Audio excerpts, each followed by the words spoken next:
দ্বিতীয় ধাপ, ই is for elimination. জীবন মানে জমা করা না, হারানো। দিনে দিনে কিছুই বাড়ে না, সবই কমে। সরলতাই যে কোনো কাজে সেরা হওয়ার শ্রেষ্ঠ উপায়। ব্রুস লি। 5. সময় ব্যবস্থাপনার দিন শেষ। বিভ্রম আর দ্বন্দ্বের নিরসন। পরিপূর্ণতা মানে এই না যে আর কিছু যোগ করার নেই, এর মানে হচ্ছে এ থেকে আর কিছু বাদ দেওয়া সম্ভব না। অন্তোয়ান ডি সেন্ট এক্সপেরি, আন্তর্জাতিক পোস্টাল ফ্লাইটের পথিকৃৎ, লে পেটি প্রিন্সের লেখক। যা অল্পতেই করা যায় সেটা বেশি দিয়ে করতে যাওয়া নিরর্থক। উইলিয়াম অফ ওক্কাম, ১৩০০ থেকে ১৩৫০, ওক্কামস রেজারের প্রবক্তা। সময় ব্যবস্থাপনা নিয়ে প্রথম কথা, কোনোই দরকার নেই এর। একদম কঠোরতম চিন্তাতেও যদি বলি, তবুও আপনার উচিত না প্রতিটা দিনের প্রতি সেকেন্ড কোনো না কোনো কাজের ফর্দ দিয়ে ভরে ফেলা। এই জিনিসটা অনুধাবন করতে আমার অনেক দিন লেগে গিয়েছে। একসময় আমি যত বেশি কাজ তত ভালো ফলাফল, এই মূলনীতির খুব ভক্ত ছিলাম। সব সময় ব্যস্ত থাকাটা আসলে কিছু খুবই গুরুত্বপূর্ণ কিন্তু অস্বস্তিকর কাজ করা থেকে বিরত থাকার একটা অজুহাত হিসেবে কাজ করে। ব্যস্ততা তৈরি করার জন্য কাজের অভাব হয় না। আপনি চাইলেই গাদা গাদা অদরকারি ফোন কল করতে পারেন, অফিসের এখানে সেখানে ঘুরে ঘুরে এটা সেটা খুঁজে বেড়াতে পারেন, বা আপনার দামি ফোনটা টিপেই পার করে দিতে পারেন কয়েক ঘন্টা। অথচ তখন আপনার উচিত ছিল দরকারি কাজগুলো শেষ করা। সত্যি কথা হচ্ছে, আপনি যদি কর্পোরেট আমেরিকার কোনো প্রতিষ্ঠানে দ্রুত উন্নতি করতে চান, ধরে নিচ্ছি যে আপনি আসলে কি করেন সেটা নিয়ে আপনার কর্তারা মাথা ঘামায় না, তাহলে কানে ফোন আর হাতে কয়েকটা কাগজ নিয়ে সারা অফিস দৌড়াদৌড়ি করুন। দেখবেন কাজ হয়ে গিয়েছে। বস বলবে, বাহ, এই হচ্ছে সবচেয়ে কাজের লোক, এর বেতন বাড়িয়ে দাও। দুর্ভাগ্যক্রমে এনআরদের জন্য এমন আচরণ তাদের অফিসে প্রমোশনও এনে দেবে না, বা ব্রাজিল ভ্রমণের ব্যবস্থাও করবে না। খবরের কাগজ দিয়ে মাথায় বাড়ি দিয়ে এসব চিন্তা বের করে দিন, কারণ এর চেয়ে অনেক গুণ ভালো উপায় আপনার কাছে আছে। আর এটা করলে শুধু আপনার উন্নতিই হবে না, উন্নতিটা হবে জ্যামিতিক হারে। বিশ্বাস করুন আর না করুন, বেশি ফল পাওয়ার জন্য কম কাজ করাটা শুধু দরকার না, অত্যাবশ্যক। বাদ দেওয়ার দুনিয়ায় আপনাকে স্বাগত। কিভাবে উৎপাদনশীলতাকে ব্যবহার করবেন? এখন যেহেতু আপনি জানেন যে আপনি আপনার সময়কে কিভাবে কাজে লাগাতে চান, সেহেতু আপনাকে সময় খালি করা শিখতে হবে। তবে অবশ্যই এর ফলে যেন আপনার ইনকাম না কমে, বরং বাড়ে। এই চ্যাপ্টারের উদ্দেশ্য হচ্ছে আপনার ব্যক্তিগত উৎপাদনশীলতা ১০০ থেকে ৫০০% পর্যন্ত বাড়ানো। চাকুরে আর মালিক দুজনের জন্যই এখানে মূলনীতি একই হলেও এই উৎপাদনশীলতা বাড়ানোর উদ্দেশ্য সম্পূর্ণ আলাদা। প্রথমে চাকুরেকে গিয়ে বলা যাক। একজন চাকরিজীবীর উৎপাদনশীলতা বাড়ানোর লক্ষ্য হচ্ছে দুটো ব্যাপারে তার গ্রহণযোগ্যতা বাড়ানো: বেতন বৃদ্ধি আর নিজের সুবিধামতো জায়গায় থেকে কাজের ব্যবস্থা। প্রথম চ্যাপ্টারে কি বলেছিলাম মনে করে দেখুন। নিউ রিচে যোগ দেওয়ার সাধারণ উপায় হচ্ছে যথাক্রমে DEAL। তবে যেসব চাকুরে আপাতত চাকুরেই থাকতে চায়, তাদের যেটা করা দরকার সেটা হচ্ছে DELA। ব্যাপারটা পরিবেশের সাথে সম্পর্কিত। সপ্তাহে মাত্র ১০ ঘন্টা করে কাজ করতে হলে তাদের আগে অফিসের পরিবেশ থেকে নিজেকে সরিয়ে ফেলতে হবে, কারণ অফিসের যে পরিবেশ তাতে আপনাকে ৯টা-৫টা ডিউটি করতেই হবে। এমনকি আগের তুলনায় দ্বিগুণ ভালো করার পরও যদি আপনি আপনার সহকর্মীদের চেয়ে কম সময় অফিসে থাকেন, তবুও আপনার চাকরি যাওয়ার সম্ভাবনাই বেশি। আপনি সপ্তাহে ১০ ঘন্টা কাজ করে ৪০ ঘন্টা কাজ করা লোকের চেয়ে দ্বিগুণ ফলাফল এনে দিলেও কাজ হবে না। তখন আপনাকে বলা হবে, এখন থেকে সপ্তাহে ৪০ ঘন্টা কাজ করে ৮ গুণ ফল এনে দিন। এটা হচ্ছে একটা দুষ্ট চক্র এবং আপনাকে এটা থেকে বের হতেই হবে। এজন্যেই এ থেকে মুক্ত হওয়াটা ১ নম্বরে জরুরি। আপনি যদি একজন চাকুরে হন, তাহলে এই চ্যাপ্টার আপনার দাম বাড়িয়ে দেবে এবং আপনার বসেরাও আপনাকে বরখাস্ত করার কথা তো চিন্তাই করবে না, বরং বেতন বাড়ানো এবং আপনার সুবিধামতো জায়গা থেকে কাজ করতে দেবে। আপনার লক্ষ্য সেটা। নিজের ইচ্ছামতো জায়গা থেকে কাজ করার স্বাধীনতা পেলেই আপনি এসব আমলাতান্ত্রিকতা এড়িয়ে প্রাপ্ত অবসর সময়টাকে নিজের ইচ্ছা পূরণে ব্যবহার করতে পারবেন। আর মালিকপক্ষের লক্ষ্য আরও সহজ, কারণ মুনাফা বাড়লে সেই সরাসরি লাভবান হবে। লক্ষ্যটা হচ্ছে কাজের চাপ কমানো কিন্তু মুনাফার পরিমাণ বৃদ্ধি। এজন্য যেটা করতে হবে সেটা হচ্ছে স্বৈরাচারী মনোভাব পাল্টাতে হবে, সেটাই পরে মুক্তির অনুমোদন দেবে। দুই পক্ষের জন্যই কয়েকটি ব্যাপার ব্যাখ্যা করে নেওয়া জরুরি। কার্যকর হওয়া বনাম দক্ষ হওয়া। কার্যকারিতা মানে হচ্ছে এমন সব কাজ করা যা আপনাকে আপনার লক্ষ্যের কাছে নিয়ে যাবে, আর দক্ষতা হচ্ছে একটা কাজকে, সেটা গুরুত্বপূর্ণ হোক আর না হোক, সবচেয়ে লাভজনক উপায়ে করা। দুনিয়ার নিয়মই হচ্ছে কার্যকারিতা থাক না থাক, দক্ষতা সবারই আছে। আমার মতে বাড়িতে বাড়িতে ঘুরে মাল বিক্রি করে যেসব হকার, তাদের মধ্যে সর্বনিম্ন সময়ে যে সবচেয়ে বেশি মাল বিক্রি করতে পারবে, সে হকারদের মধ্যে সবচেয়ে দক্ষ কিন্তু চরম অকার্যকর। কারণ সে কিন্তু ঠেলাগাড়ির চেয়ে ভালো বাহনে করে আরও বেশি ব্যবসা করতে পারত। সেই বাহন হচ্ছে ইমেল বা সরাসরি চিঠি। এই কথাটা তার জন্য সত্যি যে দিনে ৩০ বার করে ইমেল চেক করে এবং এসব জঞ্জালের উত্তর দেওয়ার জন্য জটিল সব ফাইল সিস্টেম বা নিয়মকানুন বের করে। আমি নিজেও একসময় এসব পেশাদার বকুয়াজ কাজকর্মে পটু ছিলাম। উল্টো দিক থেকে দেখলে ব্যাপারটাকে দক্ষতা বলে চালানো যায়, কিন্তু এক ফোঁটা কার্যকারিতা নেই। দুটো সত্যি কথা মাথায় রাখবেন। ১. কোনো ফালতু কাজ ভালো করে করা মানেই সেটা গুরুত্বপূর্ণ হয়ে যাওয়া নয়। ২. কোনো কাজে বেশি সময় লাগা মানেই সেই কাজটার গুরুত্ব বেশি না। এই মুহূর্ত থেকে এই কথাটা মনে রাখবেন। আপনি কি করছেন তার চেয়ে কিভাবে করছেন সেটা অসীম গুরুত্বপূর্ণ। দক্ষতা অবশ্যই জরুরি, কিন্তু সেটা যদি উপযুক্ত কাজে লাগানো না হয় তাহলে তার কোনো মূল্য থাকে না। যা চাচ্ছি সেটা পেতে হলে আমাদের সঠিক জায়গায় আগে যেতে হবে। পারেতো আর তার বাগান ৮০/২০ মূলনীতি। এবং নিষ্ফলতা থেকে মুক্তি। যা পরিমাপ করা যায় তা পরিচালনাও করা যায়। পিটার ড্রাকার, ম্যানেজমেন্ট থিওরিস্ট, ৩১টি বইয়ের লেখক, প্রেসিডেন্সিয়াল মেডেল অফ ফ্রিডম পুরস্কারপ্রাপ্ত। ৪ বছর আগে একজন অর্থনীতিবিদ আমার জীবনটা বদলে দিয়েছিলেন। আফসোস যে তাকে একটা ড্রিঙ্কও কিনে খাওয়ানোর সুযোগ পাইনি, কারণ প্রিয় ভিলফ্রেডো প্রায় ১০০ বছর আগে মারা গিয়েছেন। ভিলফ্রেডো পারেতো ছিলেন একজন চতুর এবং বিতর্কিত অর্থনীতিবিদ কাম সমাজবিজ্ঞানী। ১৮৩৮ থেকে ১৯২৩ ছিল তার জীবদ্দশা। ইঞ্জিনিয়ারিংয়ে ট্রেনিং ছিল তার। পেশাজীবন শুরু করেন কয়লা খনির ম্যানেজার হিসেবে। পরে সুইজারল্যান্ডের ইউনিভার্সিটি অব লুসান্নের পলিটিক্যাল ইকোনমির বিভাগীয় প্রধান হিসেবে লিও ওয়ালরাসের স্থলাভিষিক্ত হন। তার বিখ্যাত বই কোর্স ডেকোনমি পলিটিক। এখানে আয় সংক্রান্ত একটা মূলনীতির কথা তিনি উল্লেখ করেন, যেটা পরবর্তী সময়ে পারেতোজ ল বা পারেতোজ ডিস্ট্রিবিউশন নামে পরিচিত হয়। গত দশক থেকে অবশ্য এটাকে ৮০/২০ মূলনীতি নামেই বেশি ডাকা হয়। এখানে তিনি একটা সমাজের সম্পদের চূড়ান্ত অসমান কিন্তু অনুমানযোগ্য বণ্টন নিয়ে আলোচনা করেছেন। আয় ও সম্পদের ৮০ উৎপাদিত ও ভোগ হয় ২০ মানুষ দ্বারা। এই ব্যাপারটা কিন্তু অর্থনীতির বাইরেও প্রযোজ্য। আসলে প্রায় প্রতিটা ক্ষেত্রেই এই ব্যাপারটার প্রমাণ পাওয়া যায়।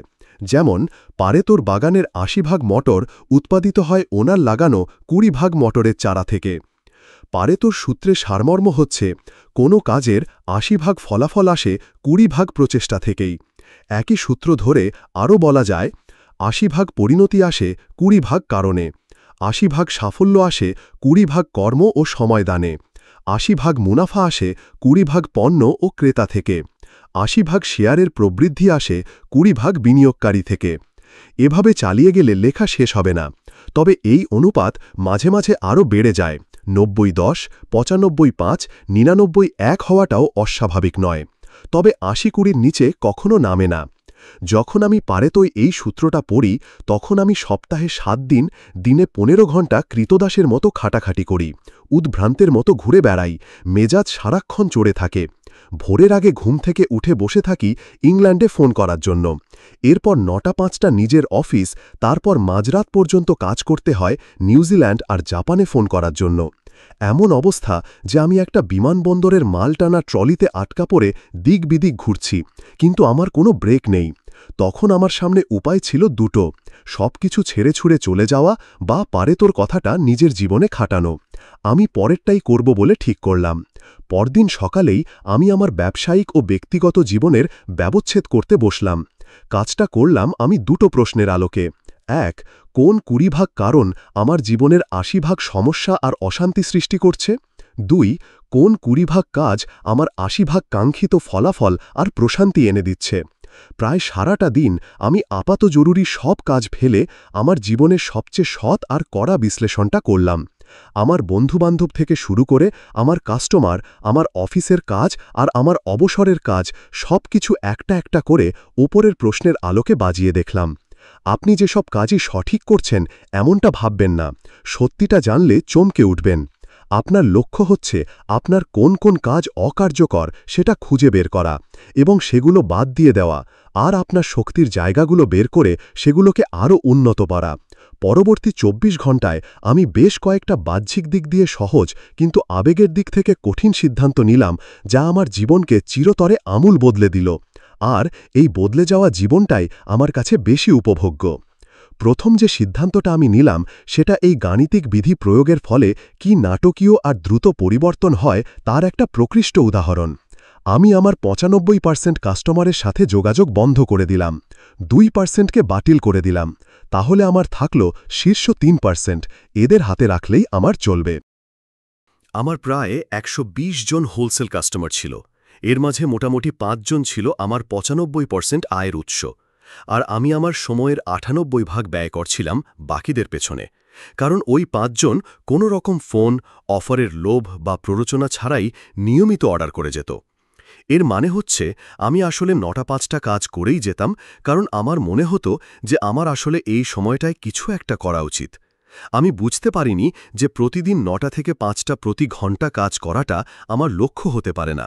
এটা আসলে একটা প্রচলিত কাঠামো হয়ে দাঁড়িয়েছে, যেটা সবাই ব্যবহার করে, সেটা দরকার হোক বা না হোক। কাজের জন্যে কাজ সিনড্রোমে ভুগছিলাম আমি। নিউ রিচদের কাছে এটা সবচেয়ে অপছন্দের জিনিস। আমার পুরো 100% সমস্যা আসলে সৃষ্টি হচ্ছিল এই অনুৎপাদনশীল অংশটা থেকে। যেমন ২ জন জবরদস্ত কাস্টমার ছিল, যাদের ব্যবসার প্রতি মনোভাব ছিল, আমার যা ইচ্ছা আমি করে যাব, তুমি ব্যবসা না করতে চাইলে ফোটো। আমি তখন এরকম কম সক্রিয় কাস্টমারদের সাথে ঠান্ডা আচরণ শুরু করেছি। অর্ডার দিতে চাইলে খুব ভালো, ফ্যাক্স করে দিন। যদি না দেন তবে আমি আপনাদের পেছনে এক ফোঁটা সময় নষ্ট করব না। ফোন, ইমেল সব বন্ধ। কিন্তু ওই ২ জন কাস্টমারকে নিয়ে দ্বিধায় ভুগছিলাম। এর ছিল চরম মাত্রায় খবিশ, কিন্তু ওই সময়ে প্রায় ১০% ব্যবসা এদের সাথেই হতো। আপনারও দেখবেন সব সময় এরকম ২-১ জন জুটে গিয়েছে, আর এদের ফাপড়বাজি আপনার সব সমস্যা সৃষ্টি করবে। এর মধ্যে সবচেয়ে ছোট সমস্যা হচ্ছে নিজের প্রতি বিরক্তি আর হতাশা। তখন পর্যন্ত আমি তাদের ভ্রু কুচকানি, উস্কানি, অযথা দরাদরি আর বকওয়াজকে ব্যবসার একটা দিক হিসেবেই মেনে নিয়েছিলাম। কিন্তু ৮০ হিসাবের সময় আমি খেয়াল করলাম যে এই ২ জন হচ্ছে আমার যাবতীয় অশান্তির মূল। এদের জন্যে সারা দিন আমার মেজাজ বিগড়ে থাকে। এমনকি অফিসের বাইরেও আমার ব্যক্তিগত জীবনে সমস্যা হয়। রাতে ঘুম আসত না, শুধু মনে হতো, ইস, ওই ব্যাটাকে এই কথাটা বলা উচিত ছিল। শেষে উপসংহারে পৌঁছালাম, আমার মানসিক অবস্থা আর আত্মসম্মানের এই দুরবস্থার তুলনায় সামান্য অর্থনৈতিক লাভ কিছুই না। আমার এই টাকার বাহ্যত কোনোই দরকার নেই, দরকারটা আমার নিজের মনের সৃষ্টি। কাস্টমারদের কথাই ঠিক, তাই না? এটাই তো ব্যবসার নীতি, ঠিক? এনারদের জন্যে কখনোই না। যাই হোক, আমি এই ২ জনকে ডেকে বলে দিলাম আমার কাছে আর না আসতে। এদের বরখাস্ত করার প্রতিটা মুহূর্ত আমি উপভোগ করেছিলাম। প্রথম জনের সাথে কথা হয়েছিল এমন: কাস্টমার, ব্যাপার কি, আমি ২টো কেস অর্ডার দিলাম আর সেটা ২ দিন পরে এসে পৌঁছালো। আপনারা আসলে দুনিয়ার সবচেয়ে ফালতু গর্দবের দল। ২০ বছর ধরে এই লাইনে আছি, আপনাদের মতো উল্টোপাল্টা কারোর সাথে আমার কখনো কাজ করা লাগেনি। অন্য কোনো এনার হলে জবাব দিত, খুন করে ফেলব শালা তোকে, মুখ সামলিয়ে কথা বলবি। এই কথাটা বলবো বলে মনে মনে ১০০০ বার রিহার্সাল করেছিলাম আমি, কিন্তু বলতে পারিনি। আসলে যা বলেছিলাম, শুনে দুঃখ পেলাম। আমি অনেক দিন ধরেই আপনার এসব উল্টোপাল্টা কথাবার্তা চুপচাপ শুনে আসছি, তবে দুঃখের ব্যাপার হচ্ছে আপনার সাথে আর ব্যবসা করা সম্ভব না। আপনাকে পরামর্শ দেব, খামাখা কেন এরকম উল্টোপাল্টা আচরণ করেন সেটা খুঁজে বের করেন। যাই হোক, আপনার জন্য শুভকামনা। আপনি যদি আমাদের অর্ডার করেন তাহলে আপনার অর্ডার নেব, তবে শুধু যদি আপনি একজন ভদ্রলোকের মতো শালীন ও মার্জিত ভাষায় অর্ডার করতে পারেন। আমাদের ফ্যাক্স নাম্বার আপনার কাছে আছে নিশ্চয়ই। ভালো থাকবেন, ধন্যবাদ। একই কাজ আমি একবার ফোনে করেছি, পরের বার ইমেইলে। তো কি হলো এরপর? আমি একজন কাস্টমার হারালাম, কিন্তু অন্যজন আর ঝামেলা করেনি। সে ফ্যাক্সের মাধ্যমেই অর্ডার করত এরপর থেকে। ঝামেলা মিটে গেল, টাকার ক্ষতি হলো সামান্য, আর আমি সাথে সাথে ১০ গুণ বেশি শান্তি পেলাম। এরপর আমি খুঁজে বের করলাম আমার শীর্ষ ৫ কাস্টমারের মাঝে কি কি সাধারণ গুণাবলী আছে। পরের সপ্তাহে এরকম আরও ৩ জন কাস্টমার খুঁজে বের করলাম। মনে রাখবেন, বেশি কাস্টমার মানেই স্বয়ংক্রিয়ভাবে বেশি আয় না। বেশি কাস্টমার জোগাড় করাই মূল লক্ষ্য হওয়া উচিত না, বরং কাস্টমার বাড়লে দেখা যায় অযথা কাজ আর হট্টগোল বাড়ে 90% আর আয় বাড়ে 1 থেকে 3%। ভুল করবেন না, যতটুকু না করলেই না, সেটুকু করে সর্বোচ্চ আয় এবং সর্বনিম্ন কাস্টমার কিভাবে করা যায় সেই লক্ষ্য রাখবেন। আমি আমার শক্তি দ্বিগুণ করেছি আমার সেরা কাস্টমারদের সংখ্যা বাড়িয়ে, আর মনোযোগ দিয়েছি এদের কাছ থেকে কিভাবে আরও বেশি আর ঘন ঘন অর্ডার নেওয়া যায় সেটার দিকে। শেষ পর্যন্ত কি হলো, আমি 120 জন কাস্টমারের পেছনে দৌড়ানো বন্ধ করে মাত্র 8 জনের কাছ থেকে মোটা অর্ডার নিতে লাগলাম, আর এসবে ফোনে বা ইমেলে বিন্দুমাত্র হয়রানি হতো না। মাত্র 4 সপ্তাহে আমার মাসিক ইনকাম বেড়ে $30,000 থেকে $60,000 হয়ে গেল, আর আমার সাপ্তাহিক কাজের পরিমাণ নেমে এলো 80 থেকে 15 ঘণ্টায়। সবচেয়ে বড় ব্যাপার হলো, আমি আমার নিজেকে নিয়ে খুশি ছিলাম, আর 2 বছরের মধ্যে নিজেকে তখন সবচেয়ে আশাবাদী আর মুক্ত অনুভব করছিলাম। সেই সপ্তাহ জুড়ে আমি এই 80/20 সূত্রটা আরও প্রায় ডজনখানেক ব্যাপারে প্রয়োগ করলাম। যেমন 1, বিজ্ঞাপন। আমি খুঁজে বের করলাম কোন বিজ্ঞাপনগুলোর কারণে আমার 80% বা তার বেশি ইনকাম হচ্ছিল। এদের মধ্যে সাধারণ কি বৈশিষ্ট্য আছে বের করলাম, তারপর সেরকম আরও কয়েকটা বিজ্ঞাপন বানিয়ে বাকি যতগুলো ছিল সব বাতিল করে দিলাম। এতে আমার বিজ্ঞাপন খরচ কমে গেল 70%, আর পরের 8 সপ্তাহে আমার মাসিক সরাসরি বিক্রির পরিমাণ বাড়ল $15,000 থেকে $1,25,000। বহু দিন ধরে আমি শুধু ম্যাগাজিনে বিজ্ঞাপন দিতাম, সেটা না করে যদি রেডিও টিভিতে বিজ্ঞাপন দিতাম তাহলে আমার আয় দ্বিগুণ হতে সময় লাগত না। 2, অন্যান্য শাখা এবং পার্টনার। আমি প্রায় 250টার মতো ক্ষুদ্র শাখাকে বরখাস্ত করলাম বা আপাতত বন্ধ রাখলাম, আর মাত্র 2টো শাখার দিকে নজর দিলাম, যা কিনা আমার ইনকামের 90% উৎস ছিল। ফলে ব্যবস্থাপনার পেছনে আমার সময় প্রতি সপ্তাহে 5-10 ঘণ্টার জায়গায় মাত্র 1 ঘণ্টায় নেমে এলো। একই মাসে অনলাইন পার্টনারের থেকে ইনকাম বাড়ল 50%। একটা কথা মনে রাখবেন, বেশিরভাগ জিনিসই কিন্তু কোনো কাজের না। ব্যস্ততা আসলে অলসতারই একটা প্রকার। অলস চিন্তা আর নির্বিচার কাজ করা আসলে অলসতাই। একটা কিছু নিয়েই মেতে থাকা অনেক সময় কিছু না করার মতোই সময়ের অপচয়, আর এটা দেখা যায় আরও অনেক বেশি নিরানন্দ। বরং কাজ কম করা, কিন্তু কাজের কাজ করাটাই অধিক ফলদায়ক। যে গুটি কয়েক কাজ গুরুত্বপূর্ণ সেগুলোর দিকে নজর দিন, বাকি সব গোল্লায় যাক। তবে হ্যাঁ, ভুসি থেকে গম আলাদা করতে শেখার আগে, অর্থাৎ একটা নতুন পরিবেশ থেকে হতে পারে নতুন চাকরি বা নতুন কোনো ব্যবসা, কোন কোন কাজ বাদ দেবেন সেটা শেখার আগে আপনাকে প্রচুর শ্রম দিতে হবে আসলে কোন জিনিসটা আপনাকে টেনে ধরে রাখছে সেটা খুঁজে বের করায়। সেসব জিনিস ছুঁড়ে ফেলে দিন আর দেখুন কোন কোন জিনিস থেকে যায়। এটাই নিয়ম, তবে বেশি সময় লাগানো যাবে না, সর্বোচ্চ 1 থেকে 2 মাস। বিভিন্ন ছোটখাটো বিষয়ে আসলে খেই হারিয়ে ফেলাটা সহজ, তবে এটা মাথায় রাখবেন যে সময়ের অভাব জিনিসটা আসলে প্রাধান্যের অভাব। তাই সব সময় না দৌড়ে থামুন, রাস্তার ধারের গোলাপের ঘ্রাণ নিন। 9টা 5 বিভ্রাম আর পার্কিনসনের সূত্র। একটা ব্যাংকে লেখা দেখলাম 24 ঘন্টা ব্যাংকিং, কিন্তু আমার হাতে এতটা সময় নেই। Steven right, comedian. আপনি যদি একজন চাকুরে হন তাহলে ফালতু কাজে সময় নষ্ট করাটা পুরোপুরি আপনার দোষ না।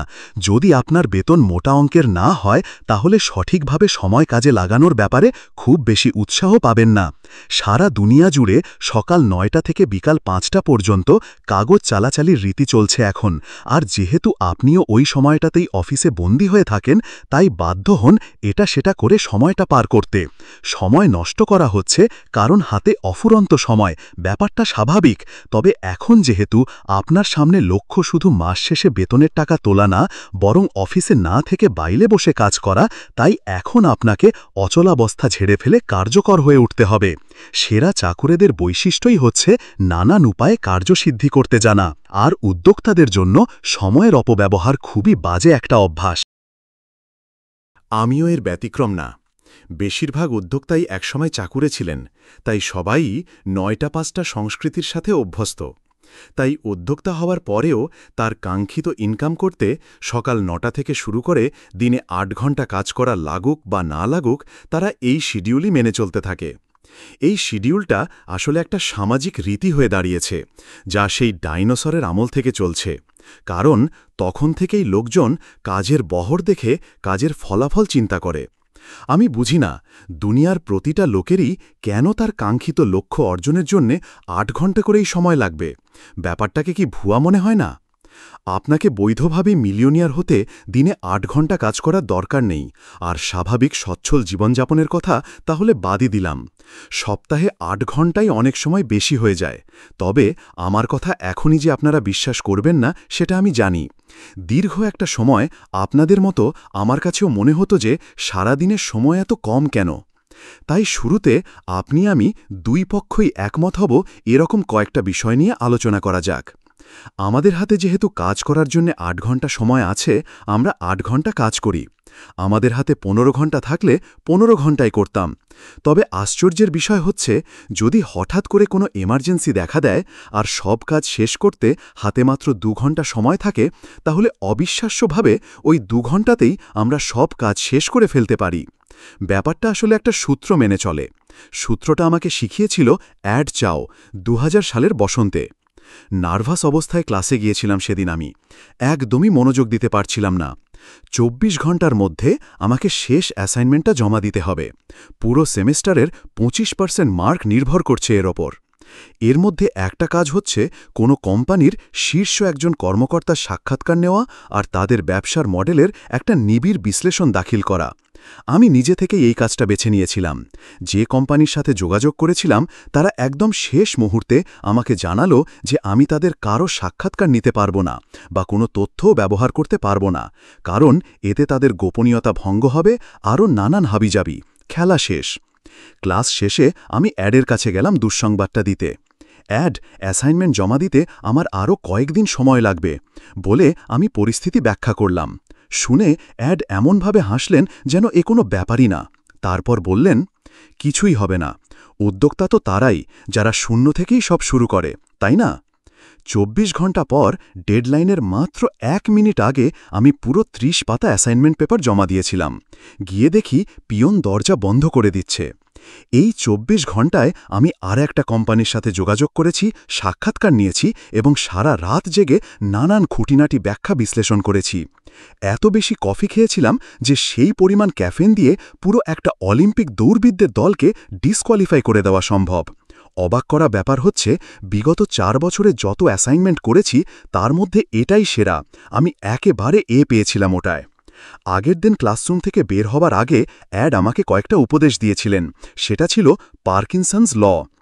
পার্কিনসন্স ল অনুযায়ী যে কাজে যত বেশি সময় বরাদ্দ করা হবে সেই কাজটা তত বেশি আঙুল ফুলে কলাগাছ হয়ে অতিরিক্ত গুরুত্ব আর ঝামেলাপূর্ণ হয়ে দাঁড়াবে। যদি একটা কাজ শেষ করার জন্য ২৪ ঘণ্টা সময় দেওয়া হয়, তাহলে সময়ের চাপে কাজটায় মনোযোগ দিতে আপনি বাধ্য হবেন, আর এতে করে আপনি ওই কাজটা শেষ করতে একদম যা না করলেই শুধু সেসব কাজগুলোই করবেন।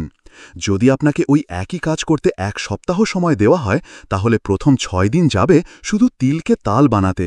যদি ২ মাস সময় দেই, তাহলে ঈশ্বর না করুক কাজটা নিশ্চিত পুরো তালগাছ হয়ে দাঁড়াবে। তাই সময় কম হলে কাজের মান খারাপ তো হয় না, বরং মনোযোগ বেশি থাকার কারণে অনেক ক্ষেত্রেই বরং আরও বেশি ভালো হয়। এতে করে খুব কৌতূহলোদ্দীপক কয়েকটা ব্যাপার দেখা যাচ্ছে। উৎপাদনশীলতা বাড়ানোর জন্য দুটো দারুণ উপায় আছে, যে দুটো আসলে একটার উল্টো। ১. শুধু গুরুত্বপূর্ণ কাজগুলো করুন, যাতে কাজের সময় কমে যায়, ৮০-২০। ২. কাজের সময় কমিয়ে দিন, যাতে শুধু গুরুত্বপূর্ণ কাজগুলোই করা হয়, পার্কিনসন্স ল। সবচেয়ে ভালো হচ্ছে দুটোই একসাথে প্রয়োগ করা। আপনার আয়ের জন্য সবে বেশি অবদান রাখে গুরুত্বপূর্ণ কাজগুলো খুঁজে বের করুন, তারপর সেগুলো শেষ করার জন্য খুবই ছোট কিন্তু স্পষ্ট সময়সীমা নির্ধারণ করুন। আপনি যদি সবচেয়ে জরুরি কাজগুলো আলাদা করতে না পারেন আর এলোমেলোভাবে শুরু করে দেন, তাহলে দেখা যাবে অদরকারি কাজগুলোকেই দরকারি মনে করে সময়ের পুরোটা শেষ করে দিচ্ছেন। এমনকি কোনটা দরকারি সেটা জানার পরেও যদি ডেডলাইন ঠিক করে না রাখেন, তাহলে দেখা যাবে ছোটখাটো কাজগুলো নানান ছুতোয় আপনার কাজের সময় নষ্ট করতেই থাকবে। একটা শেষ হলে আর একটা হাজির হবে, আর দিন শেষে দেখা যাবে কাজের বেলায় কিছুই হয়নি। বলুন দেখি, কিভাবে কুরিয়ারে একটা চিঠি পাঠানো, কয়েকটা নতুন অ্যাপয়েন্টমেন্ট ঠিক করা আর ইমেল চেক করাতেই সকাল ৯টা থেকে ৫টা বেজে যায়? মন খারাপ করার কিছু নেই। আমি নিজেও মাসের পর মাস এভাবে আকাজ করে করে পার করেছি। মনে মনে ভেবছি সব সময় ব্যয় হচ্ছে ব্যবসার কাজে, কিন্তু ব্যাপারটা আসলে ঠিক উল্টো।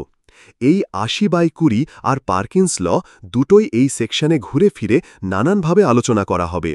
কোনো কাজ করতে যে পরিমাণ সময় পাওয়া যায় তার প্রায় পুরোটাই অযথা কর্মকাণ্ডে শেষ হয়ে যায়। কাজের পরিমাণ যত কমাতে পারবেন, আপনার করা কাজের মানও ততই বেড়ে যাবে।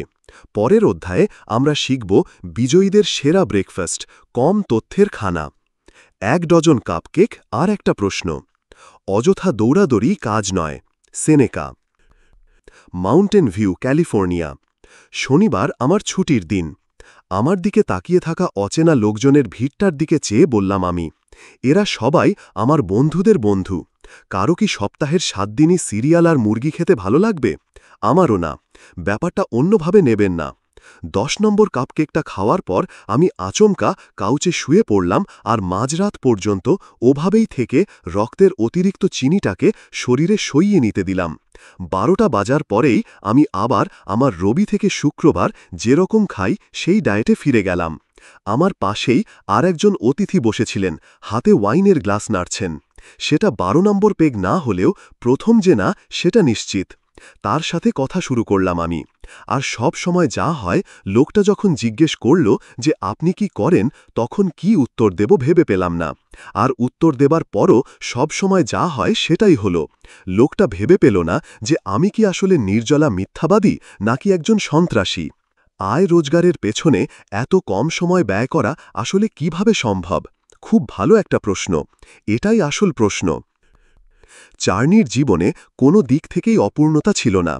২ বছরের এক ছেলেসহ বিবাহিত সুখী পরিবার, স্ত্রী আবারও সন্তান সম্ভবা, পেশাগত জীবনে একজন সফল প্রযুক্তি বিক্রেতা, আর বাকি সবার মতো সেও বছরে $৫ লাখ বেশি আয় করতে চায়। তবে সেটা মোটেও ২ নম্বরই রাস্তায় না। চার্নিও আমাকে বেশ কিছু প্রশ্ন করলেন। আমি তখন সদ্য বাইরে থেকে ফিরেছি আর জাপানে পরবর্তী অভিযান নিয়ে চিন্তাভাবনা শুরু করেছি। পরের ২ ঘণ্টা উনি আমাকে শুধু একটা ব্যাপারেই জেরা করে গেলেন, আয় রোজগারের পেছনে এত কম সময় ব্যয় করা আসলে কিভাবে সম্ভব। আপনি চাইলে আমি আপনার উপরই পদ্ধতিটা প্রয়োগ করে দেখাতে পারি, তাহলেই ধরতে পারবেন কিভাবে কাজটা হয়, প্রস্তাব করলাম আমি। চার্নি রাজি হয়ে গেলেন। তার মূল সমস্যা ছিল হচ্ছে তার হাতে নাকি একদমই সময় থাকে না। বাসায় ফিরেই ইমেল করলাম তাকে। ৫ সপ্তাহের প্র্যাকটিসের পর চার্নি সুসংবাদ পাঠালেন। গত ১ সপ্তাহে উনি এর আগের ৪ সপ্তাহের মোট অর্জনের চেয়েও বেশি পেয়েছেন। এর মাঝে উনি সোম আর শুক্রবার ছুটি কাটিয়েছেন আর প্রতিদিন কমপক্ষে অতিরিক্ত ২ ঘণ্টা পরিবারকে সময় দিয়েছেন। ৬০ ঘণ্টার জায়গায় ওনার কাজের পরিমাণ কমে দাঁড়িয়েছে মাত্র ১৮ ঘণ্টায়, কিন্তু ফলাফল বেড়েছে ৪ গুণ। এসব কি পাহাড়ের চূড়ায় গোপন কুংফু ট্রেনিংয়ের মাধ্যমে অর্জিত হয়েছে? নোপ। এটা কি কোনো গোপন জাপানিজ ব্যবস্থাপনা নাকি কোনো উন্নত সফটওয়্যার? নেহি। আমি শুধু তাকে একটা মাত্র সাধারণ কাজ ক্রমাগত করে যেতে বলেছিলাম। প্রতিদিন কমপক্ষে ৩ বার একটা নির্দিষ্ট সময়ে নিজেকে নিচের প্রশ্নটা করতে বলেছি, আমি কি উৎপাদনশীল কিছু করছি নাকি শুধু কাজই করে যাচ্ছি? চার্নি ব্যাপারটার মূল ভাব বুঝতে পেরে আরও সহজভাবে প্রশ্নটাকে নিজের জন্যে বানিয়েছিলেন। আমি কি গুরুত্বপূর্ণ কাজকর্ম এড়িয়ে যাওয়ার জন্য নতুন নতুন কাজ বের করছি? উনি ওনার দৈনন্দিন সব লেজুরবৃত্তিক কাজ করা বন্ধ করে দিয়ে শুধু জানপ্রাণ দিয়ে খাটার পরিবর্তে ভালো ফলাফলের দিকে নজর দেন। জানপ্রাণ দিয়ে খাটা কাজকর্মগুলো দেখা যায় আসলে ছদ্মবেশে বেহুদা কাজকর্ম, তাই কষ্ট হলেও এসব ছেড়ে ফেলুন। এটা হচ্ছে কাজ থেকে মেদ ছেড়ে ফেলার মতো। এটা করলে আপনিও আপনার কাপকেক নিশ্চিন্তে উপভোগ করতে পারবেন। Q&A, জিজ্ঞাসা এবং করণীয়। আমরা নিজেরাই নিজেদের ওপর অত্যাচার করি এই ভেবে যে আমাকে এটা করতেই হবে। আপনাকে হয়তো করতেই হবে, কিন্তু আমার আর না করলেও চলবে। অপরা উইনফ্রে, অভিনেত্রী এবং টক শো উপস্থাপিকা, দ্য অপরা উইনফ্রে শো। বেশি বেশি সময় পাওয়ার উপায় হচ্ছে কম কাজ করা, আর সেটা করার জন্য দুটো উপায় আছে। ১, একটা টু ডু লিস্ট তৈরি করুন, আর ২, একটা নট টু ডু লিস্ট তৈরি করুন। সাধারণ বিবেচনায় দুটো প্রশ্ন থেকেই যায়।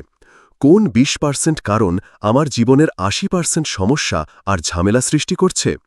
কোন 20% জিনিস আমার 80% কাঙ্ক্ষিত ফলাফল আর সুখ বয়ে আনছে? কয়েকটা কাল্পনিক দৃশ্যকল্প আপনাকে সিদ্ধান্ত নিতে সাহায্য করবে। 1. যদি আপনার হার্ট অ্যাটাক হয় আর আপনার পক্ষে দিনে 2 ঘন্টার বেশি কাজ করা সম্ভব না হয়, তাহলে আপনি কি করতেন? 5, 4 বা 3ও নয়, 2 ঘন্টা। এটাই আপনার চূড়ান্ত লক্ষ্য নয়, তবে শুরু করার জন্য ঠিক আছে। তাছাড়া আমি স্পষ্ট শুনতে পাচ্ছি আপনার মাথার ভেতর গুঞ্জন চলছে, এ কেমন আজব কথা, অসম্ভব, আমি সবই জানি। আমি যদি আপনাকে বলি যে প্রতি রাতে মাত্র 4 ঘন্টা ঘুমিয়েও আপনি মাসের পর মাস শুধু বেঁচেই থাকবেন না, সকল কাজকর্মও ভালোমতো করতে পারবেন, সে কথা কি আপনি বিশ্বাস করবেন? সম্ভবত না। কিন্তু জানেন কি যে লক্ষ লক্ষ সদ্যপ্রসূতি মা এই কাজটাই করে থাকেন, আর কাজটা করতে কিন্তু তারা বাধ্য। আর যদি ট্রিপল বাইপাস সার্জারির পর ডাক্তার আপনাকে বলেন যে যদি আপনি আগামী 3 মাস দিনে 2 ঘন্টার বেশি কাজ করেন তাহলে মারা পড়বেন, তাহলে কিভাবে আপনি সেটা করবেন? 2. যদি আপনার আবারও হার্ট অ্যাটাক হয় আর এখন আপনি সপ্তাহে মাত্র 2 ঘন্টা কাজ করতে পারেন, তাহলে আপনি কি করবেন? 3. যদি কেউ আপনার মাথায় বন্দুক ঠেকিয়ে বলে যে আপনাকে প্রতিদিন 4-5টা সময় নষ্টকারী কাজ বন্ধ করতে হবে, তাহলে আপনি কোনটা কোনটা করবেন? যে কোনো কাজে সরলতা আনতে গেলে কিছুটা নির্মমতারও প্রয়োজন হয়। আপনাকে 4-5টা সময় নষ্টকারী কাজ থামাতে হবে। ইমেল, ফোনালাপ, আলাপ আলোচনা, কাগজপত্র সামলানো, মিটিং, প্রোডাকশন, বিজ্ঞাপন, কাস্টমার, যোগানদাতা, এর মধ্য থেকে কোনটা বাদ দিলে আপনার আয় ইনকামের ওপর সবচেয়ে কম নেতিবাচক প্রভাব পড়বে? প্রতি মাসে 1টা বারও যদি আপনি এই কাজটা করতে পারেন, তাহলেই এই একটা প্রশ্নই আপনাকে সঠিক রাস্তায় রাখবে। 4. সময় কাটানোর জন্যে আপনি কোন 3টে কাজ করেন যেগুলো করার সময় নিজেকে আপনার সবচেয়ে বেশি কর্মঠ আর উৎপাদনশীল মনে হয়? এই কাজগুলো আসলে করা হয় দরকারি কাজগুলোকে পিছিয়ে দেওয়ার জন্যে, কারণ দরকারি কাজগুলোতে ব্যর্থতা বা প্রত্যাখ্যাত হওয়ার ভয় থাকে। নিজের কাছে সত্যিটা বলুন, কোন কোন কাজ আপনি অজুহাত হিসেবে করে থাকেন? 5. কোন 20 ভাগ লোক আপনার জীবনের 80 ভাগ আনন্দ বয়ে আনে, আপনাকে সামনের দিকে এগিয়ে যেতে সাহায্য করে, আর কোন 20 ভাগ আপনার 80 ভাগ হতাশা, রাগ আর দ্বিধার সৃষ্টি করে? খুঁজে বের করুন। ইতিবাচক বন্ধু বনাম সময়ক্ষেপণকারী বন্ধু। কে আপনাকে সাহায্য করছে আর কে ক্ষতি করছে? কিভাবে আপনি প্রথম জনকে বেশি সময় দেবেন আর পরের জনকে কম সময় দেবেন বা একেবারেই বাদ করে দেবেন? কার সাথে যত সময় কাটানো হয় ততই আপনার দুশ্চিন্তা বাড়ে। যদি এদের সাথে সময় কাটানো একদমই বন্ধ করে দেন, তাহলে কি ঘটবে? কখন আমার সময়ের অভাব অনুভূত হয়? কোন কোন প্রতিশ্রুতি, চিন্তা আর মানুষকে আমি জীবন থেকে বাদ দিলে এই সমস্যার সমাধান হবে? যেসব লোকজন আমাদের হতাশায় ডুবিয়ে দেয়, ধীর করে দেয় আর জীবন আর দুনিয়া সম্পর্কে বিষিয়ে দেয়, তাদের সাথে আমরা যে প্রচুর সময় ব্যয় করি সেটা প্রমাণ করতে পরিসংখ্যানের প্রয়োজন নেই। তাই নিজের কাঙ্ক্ষিত জীবন লাভ করতে হলে আপনাকে কয়েকজন বন্ধুর সাহচর্য ত্যাগ করতে হবে বা কিছু সামাজিক ব্যাপার-স্যাপার থেকে নিজেকে গুটিয়ে নিতে হবে। এটাকে ছোটলোকই বলে না, এটা হচ্ছে বাস্তববাদী হওয়া। বিষাক্ত লোকজনকে সময় দেওয়ার কোনো অর্থ নেই। আপনি যদি এটাই পছন্দ করেন, তাহলে বলবো আপনি মৎস্যকামী। কারোর সাথে সম্পর্ক ছেদের প্রক্রিয়াটা খুব বেশি জটিল না। তাদের আপনার সত্যিকার মনের কথাটা জানান, তবে সরাসরি না, কৌশলে। তারপর আপনি কি চিন্তা করছেন সেটা বলুন। যদি তারা উল্টো আপনার ওপর ক্ষেপে যায়, তাহলে আপনার সন্দেহই সত্যি। ঠিক একটা বাজে অভ্যেসের মতোই তাদের ত্যাগ করুন। যদি তারা নিজেকে বদলাতে চায়, তাহলেও কমপক্ষে 2 সপ্তাহ তার থেকে আলাদা কাটান, যাতে আপনার জীবনে ইতিবাচক পরিবর্তন আসে আর ওই লোকটার ওপর আপনার মানসিক নির্ভরতা কমে আসে। আর তাকে যে সুযোগ দেবেন তাতে অবশ্যই একটা নির্দিষ্ট সময় বেঁধে দেবেন এবং পাস বা ফেল এর একটা মানদণ্ড ঠিক করে রাখবেন। যদি এই ব্যাপারটা আপনার জন্য বেশি মনে হয়, তাহলে বিনীতভাবে তাদের বলুন যে আপনি আর তাদের সাথে যোগাযোগ রাখতে চান না। তারা কল দিলে অন্য কাজে ব্যস্ত হয়ে যান, আড্ডা দিতে ডাকলে আরও জরুরি কিছু করুন, যাতে যেতে ইচ্ছা না হয়। একবার যখন আপনি দেখবেন যে এদের সাথে কম সময় কাটানোর সুফল কি, তখন দেখবেন যে আর আপনার এদের সাথে মিশতে ইচ্ছাও করছে না। 6. এই প্রশ্নটা করতে শিখুন, আজ যদি শুধু এই কাজটাই আমি করি, তাহলে কি দিন শেষে আমার দিনটা নিয়ে খুশি থাকব আমি? কোন কোন কাজ সবচেয়ে গুরুত্বপূর্ণ সেটা ঠিক না করে কখনোই অফিসে যাবেন না বা কম্পিউটারের সামনে বসবেন না। তা না হলে দেখা যাবে আপনি হাবিজাবি ইমেল পড়ে সময় নষ্ট করছেন আর খামাখা নিজের মাথা নষ্ট করছেন। তাই আজকে সন্ধ্যাতেই আগামীকাল কি করবেন সেই তালিকা করে ফেলুন। এর জন্য আপনাকে কম্পিউটারে বা কোনো টু ডু অ্যাপে লিস্ট করতে হবে না। আমি একটা সাধারণ কাগজকে 3 ভাঁজ করে নিতাম। কাগজটা সহজেই তাতে পকেটে এঁটে যেত, আবার জায়গা কম হওয়ায় খুব বেশি কাজ লিখতেও পারতাম না। একদিনে বড়জোর দুটোর বেশি অতীব গুরুত্বপূর্ণ কাজ থাকা উচিত না, কখনোই না। কোনো কাজ একটু ওজনদার হওয়া মানেই সেটা খুব দরকারি কিছু না। যদি এমন হয় যে অনেকগুলো কাজের মধ্যে আপনি ঠিক করতে পারছেন না যে কোনটা আসলে বেশি দরকারি, তাহলে কাজগুলোর দিকে আর একবার তাকান।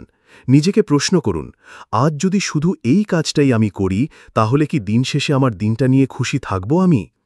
অন্য যে কাজটা গুরুত্বপূর্ণ মনে হচ্ছে সেটা সম্পর্কে নিজেকে জিজ্ঞাসা করুন, আমি কাজটা না করলে কি হবে? আসলেই কি অন্য কাজ বাদ দিয়ে কাজটা করা উচিত হবে? যদি এমন হয় যে আপনি দিনের একটা গুরুত্বপূর্ণ কাজও শেষ করতে পারলেন না, তবে অবশ্যই অন্য সব কাজ বাদ দিয়ে সেটা শেষ করুন। সেটার জন্য যদি কোনো অদরকারি কাজ বাদ দিয়ে জরিমানাও দিতে হয়, তাহলে সেটাই সই। 7. আপনার কম্পিউটারের স্ক্রিনে একটা পোস্ট দিয়ে রাখুন বা কোথাও কোনো রিমাইন্ডার সেট করে রাখুন, যা আপনাকে কমপক্ষে দিনে 3 বার এই প্রশ্নটা মনে করিয়ে দেবে, আমি কি দরকারি কাজগুলোকে এড়ানোর জন্য নতুন নতুন বেহুদা কাজকর্ম বের করছি? আমি এজন্য একটা ফ্রি সফটওয়্যার ব্যবহার করি, নাম রেস্কিউ টাইম, www.rescuetime.com। আমি যখনই দেখা যায় কোনো গুরুত্বপূর্ণ কাজ এড়ানোর জন্যে অন্য কোনো ওয়েবসাইটে জিমেল, ফেসবুক, আউটলুক ইত্যাদি বেশি সময় দিতে থাকি, তখন এই সফটওয়্যার আমাকে সতর্ক করে দেয়। এর বাইরেও এটা সারা সপ্তাহ জুড়ে আপনার সময়ের ব্যবহার আর বিগত সময়ের তুলনায় আপনার উন্নতি বা অবনতি পর্যালোচনা করে দেবে। 8. একসাথে অনেকগুলো কাজে হাত দেবেন না। এই কথাটা আসলে আপনি আগে থেকেই জানেন। একই সাথে দাঁত ব্রাশ করা, ফোনে কথা বলা, আবার ইমেলের উত্তরও দেওয়ার চেষ্টা করতে থাকাটা আসলে কাজের কিছু না। খেতে খেতে অনলাইনে এটা সেটা খোঁজা বা চ্যাট করা একই জিনিস। যদি আপনি ঠিকভাবে কাজের গুরুত্ব বের করতে পারেন, তাহলে আপনাকে কখনোই একসাথে একাধিক কাজ করতে হবে না। এটাকে একটা লক্ষণ বলা যায়, কাজ পাগলা। এরা প্রচুর কাজ করে, সেসব কাজ নিয়ে গর্বও করে, কিন্তু ফলাফলের বেলায় দেখা যায় লবডঙ্কা। আগেই বলেছি, দিনে সর্বোচ্চ 2টো প্রাথমিক লক্ষ্য বা কাজ ঠিক করে রাখবেন, আর শুরু থেকে শেষ পর্যন্ত কোনো বিরতি ছাড়া সেগুলো আলাদা আলাদাভাবে শেষ করবেন। একই সাথে 2টো শুরু করলে মনোযোগ ভাগ হয়ে যাবে, ফলে বারবার কাজে ছেদ পড়বে, মন ছুটে যাবে, আর ফলাফল কাঙ্ক্ষিত না হওয়ায় আপনিও বেজার হবেন। 9. বড় বা ছোট সব কাজেই পার্কিনসন্স ল ব্যবহার করুন।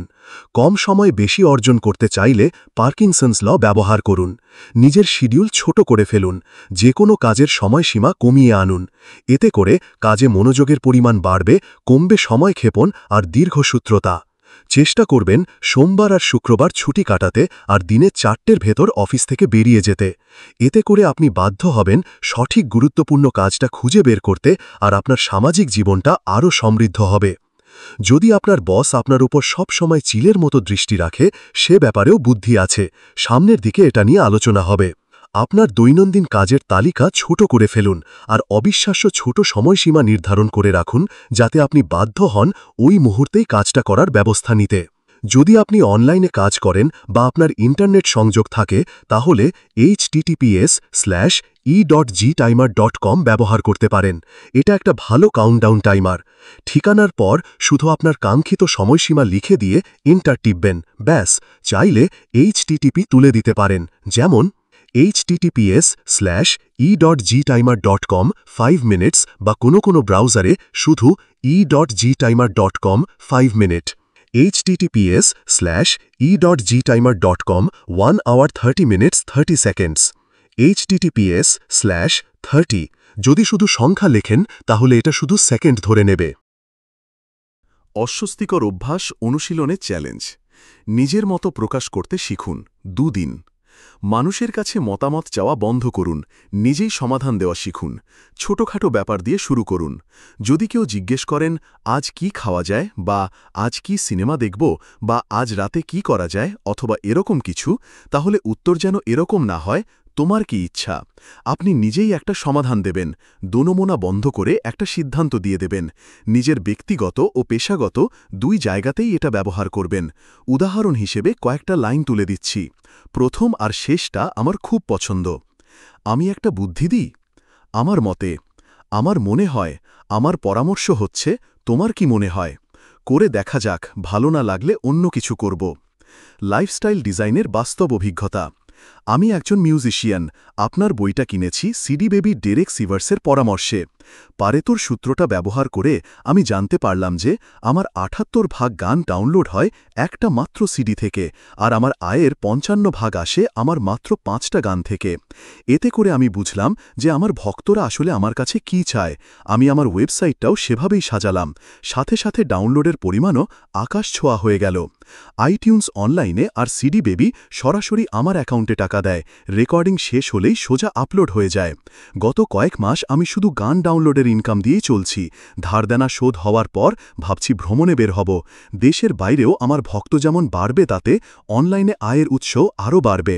Victor Johnson. পৃথক কাজ, ব্যাংকিংয়ে কাস্টমারদের সুবিধা বাড়ানোর একটা বুদ্ধি দিই। যেসব কোম্পানি চেক নেয় তাদের ক্ষেত্রে একটা লকবক্স চালু করা উচিত। যেসব ব্যাংক গ্রাহকদের অল্প টাকাও জমা রাখে তাদের সবাই এটা ব্যবহার করতে পারবে। যত চেক আছে সব চলে যাবে ওই ব্যাংকের একটা নির্দিষ্ট পিও বক্সে। ব্যাংক সেগুলো সংগ্রহ করে নিয়ে গ্রাহকের অ্যাকাউন্টে জমা করে দেবে, আর গ্রাহকের দেওয়া ঠিকানা অনুযায়ী যতগুলো চেক জমা হলো তার একটা রসিদ বা কাগজ পাঠিয়ে দেবে। চাইলে এমনি কাগজে বা এক্সেল বা এরকম যে কোনো কিছুতেই সেটা পাঠানো যাবে।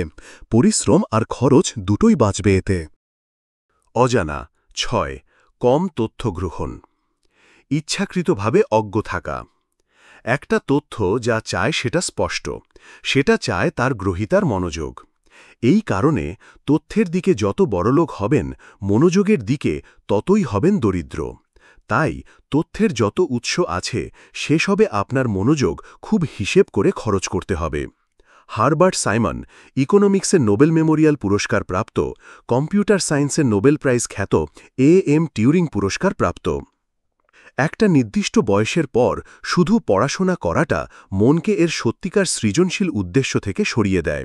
যে লোক প্রচুর পড়ে কিন্তু নিজের মাথাকে খাটায় না, সে কিছুদিন পরে চিন্তাশীলতা নামক অলস ব্যাধিতে আক্রান্ত হয়। Albert Einstein. আশা করি আপনি এই মুহূর্তে বসেই আছেন। হাতে খাবার থাকলে মুখে দেবেন না, কারণ গলায় আটকে যেতে পারে। আশপাশে বাচ্চা থাকলে কান চেপে ধরুন, কারণ এখন আমি আপনাকে যা বলতে যাচ্ছি সেটা অনেকেরই পছন্দ হবে না। আমি টিভিতে খবর দেখি না। গত 5 বছরে মাত্র একবার খবরের কাগজ কিনেছি, লন্ডনের স্ট্যান্সের এয়ারপোর্টে, তাও সেটা কেনায় ডায়েট পেপসিতে ছাড় পেয়েছিলাম তাই। ছি ছি, আমি কিনা নিজেকে একজন সুনাগরিক দাবি করি। আমি কিভাবে সাম্প্রতিক বিষয় সম্পর্কে ওয়াকিবহাল থাকি সেই উত্তর আমি দেব, একটু সবুর করুন। আমি প্রতি সোমবারে 1 ঘন্টা ব্যবসা সংক্রান্ত ইমেলগুলো পড়ি, আর যখন বাইরে থাকি তখন কখনোই ভয়েসমেল চেক করি না, কখনোই না। 1. সাইমন ১৯৭৮ সালে সাংগঠনিক সিদ্ধান্ত গ্রহণ প্রক্রিয়ায় অবদানের জন্য নোবেল পুরস্কার পান। কোনো সিদ্ধান্ত নেওয়ার জন্য যত সময়ই দেওয়া যাক না কেন, সেটার জন্য দরকারি পূর্ণাঙ্গ ও নিখুঁত তথ্য সংগ্রহ কখনোই সম্ভব নয়। কিন্তু যদি কারো কোনো জরুরি খবর পৌঁছানোর থাকে, এরকম আসলে কখনো হয় না। আমার পরিচিত জনেরা জানে যে আমি জরুরি ব্যাপার স্যাপারে সাড়া দিই না, সেজন্যই দেখা যায় জরুরি ব্যাপার স্যাপারে আমাকে কখনোই ডাকা হয় না। তাই আপনি যদি তথ্যের গ্রাহক হিসেবে নিজেকে প্রত্যাহার করে নিতে পারেন, তাহলে সমস্যা যা আছে তা আপনিই সমাধান হয়ে যায়, না হয় নিজে থেকেই গায়েব হয়ে যায়। নির্দিষ্ট বিষয়ে ইচ্ছাকৃতভাবে অজ্ঞ থাকার অভ্যাস তৈরি। এমন অনেক কিছুই আছে যেগুলো সম্পর্কে একজন বুদ্ধিমান লোক মাত্রই অজ্ঞ থাকতে চাইবে। Ralph Woodward Emerson, ১৮০৩-১৮৮২। এখন থেকে যে আলোচনা হবে তাতে আমার প্রস্তাবনা হচ্ছে আপনি নিজেকে বেছে বেছে নির্দিষ্ট কিছু বিষয়ে অজ্ঞ থাকার ব্যাপারে পারদর্শী করে গড়ে তুলুন।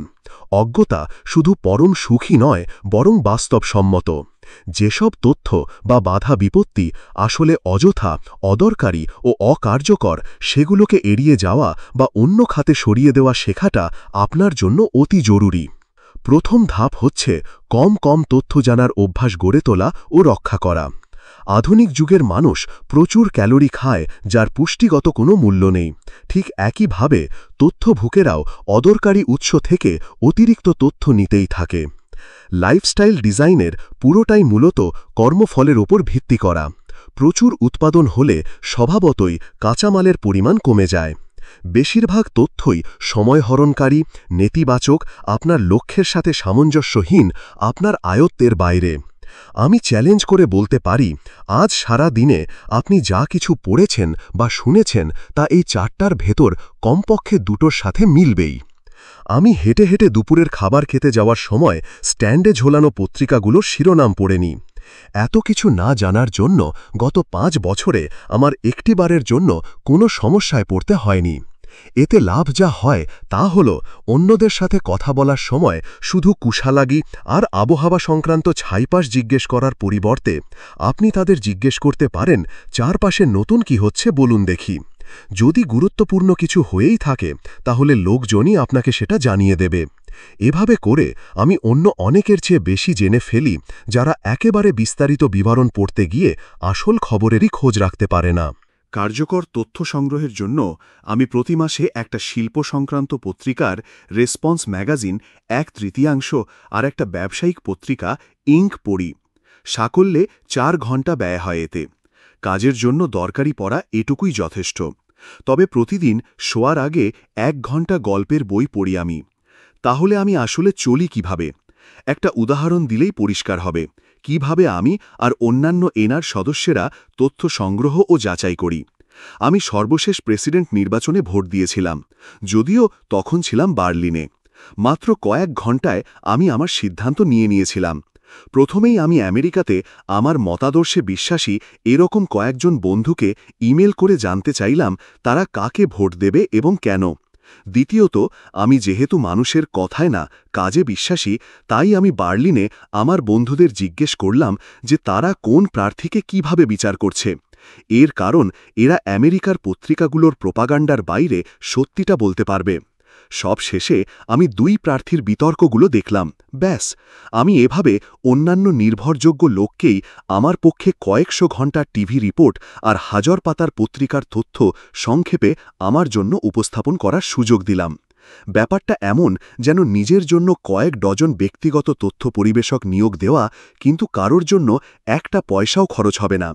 আপনি বলতে পারেন এটা তো খুবই সাধারণ একটা উদাহরণ, কিন্তু যদি আপনার এমন কিছু জানার প্রয়োজন হয় যা আপনার বন্ধু বা পরিচিতরা জানে না, যেমন ধরুন পৃথিবীর সেরা প্রকাশককে নিজের লেখা প্রথম বইটা ছাপানোর জন্য কিভাবে রাজি করা দেন, অত্যন্ত চমৎকার প্রশ্ন। আমি মূলত 2টি পদ্ধতি অনুসরণ করেছিলাম। 1, আমি পাঠকের রিভিউ পড়ে একটা বই বাছাই করি, তবে এ ব্যাপারে নিশ্চিত হয়ে নিয়েছিলাম যে বইয়ের লেখক আসলেই সেই কাজটা করেছেন যেটা আমি করতে চাই। যদি কাজটা কিভাবে করব ধরনের হয়, তাহলে আমি শুধু ওই অংশগুলোই পড়ি যেখানে লেখক নিজের বর্ণনায় কিভাবে কাজটা করলাম এর বর্ণনা দিয়েছেন। কোনো দর্শকের মতামত আমি নিই না। 2, বইটা পড়ে আমি কাজটা সম্পর্কে বুদ্ধি আর প্রশ্ন তৈরি করে নিই। তারপর পৃথিবীর সেরা 10 জন লেখক আর এজেন্টের সাথে ইমেল আর ফোনে যোগাযোগ করার চেষ্টা করেছি। 80% উত্তর দিয়েছেন। 2, 2004 সালে যখন বইটা শেখা হয়, আমি বইয়ের সেই অধ্যায়গুলোই পড়ি যেটা আমার পরবর্তী কর্মপন্থার সাথে মেলে। ঘণ্টা 2-এর বেশি এর জন্য লাগে না। ইমেলে কি লিখব বা ফোনে কি বলবো সেটা ঠিক করতে যায় 4 ঘণ্টা, আর আসলেই ইমেল আর ফোনে কথায় যায় 1 ঘণ্টার মতো। এই সরাসরি কথা বলার ব্যাপারটা নিজে যত পারো নিয়ে নাও। এই নীতির চাইতে শুধু কার্যকর আর ফলপ্রসূই নয়, এতে করে আমার সাথে প্রকাশনা জগতের গুরু আর রাঘব বোয়ালদের সাথেও ঘনিষ্ঠতা তৈরি হয়ে গিয়েছে। কথা বলা নামক ভুলতে বসা অস্ত্রটায় আবার শান দিন, জিনিসটা আসলেই কার্যকর। তবে ক্ষেত্রেও কমই হচ্ছে বেশি। কিভাবে 10 মিনিটে 200 গুণ বেশি দ্রুত পড়বেন? মাঝে মাঝে এমন পরিস্থিতি আসবে যে আপনাকে পড়াশোনা করা লাগবেই। আপনাকে 4টে সহজ তরিকা শিখিয়ে দিচ্ছি, এতে করে কোনো পরিচ্ছেদ বাদ না দিয়েই মাত্র 10 মিনিটে 200 গুণ বেশি দ্রুত পড়া শেষ করতে পারবেন। 1, 2 মিনিট। একটা কলম বা আঙুল দিয়ে যে লাইনগুলো পড়ছেন সেগুলোর নিচে বুলাতে থাকুন আর যত দ্রুত সম্ভব পড়তে থাকুন। পড়া হচ্ছে একের পর এক চলমান ছবির সমাহার, তাই ঠিক কোথায় দেখতে হবে সেটা নির্দেশ করা থাকলে সময় কম লাগে। 3 মিনিট। প্রতিটা বাক্য পড়া শুরু করবেন লাইনের 3য় শব্দটা থেকে, আর শেষ করবেন লাইনের শেষ থেকে 3 শব্দ আগে। এতে করে আপনার পেরিফেরাল ভিশন ব্যবহৃত হবে। এমনিতে কিন্তু এটা অব্যবহৃতই থেকে যায়।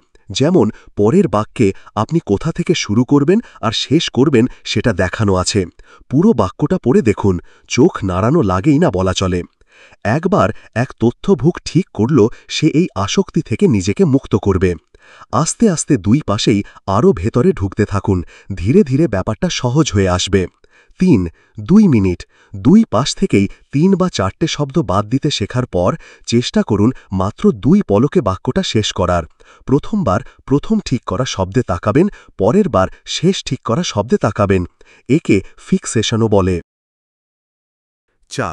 3 মিনিট, উপরে 3টা কৌশল ব্যবহার করে সর্বোচ্চ দ্রুততার সাথে পড়ার অভ্যাস করতে থাকুন।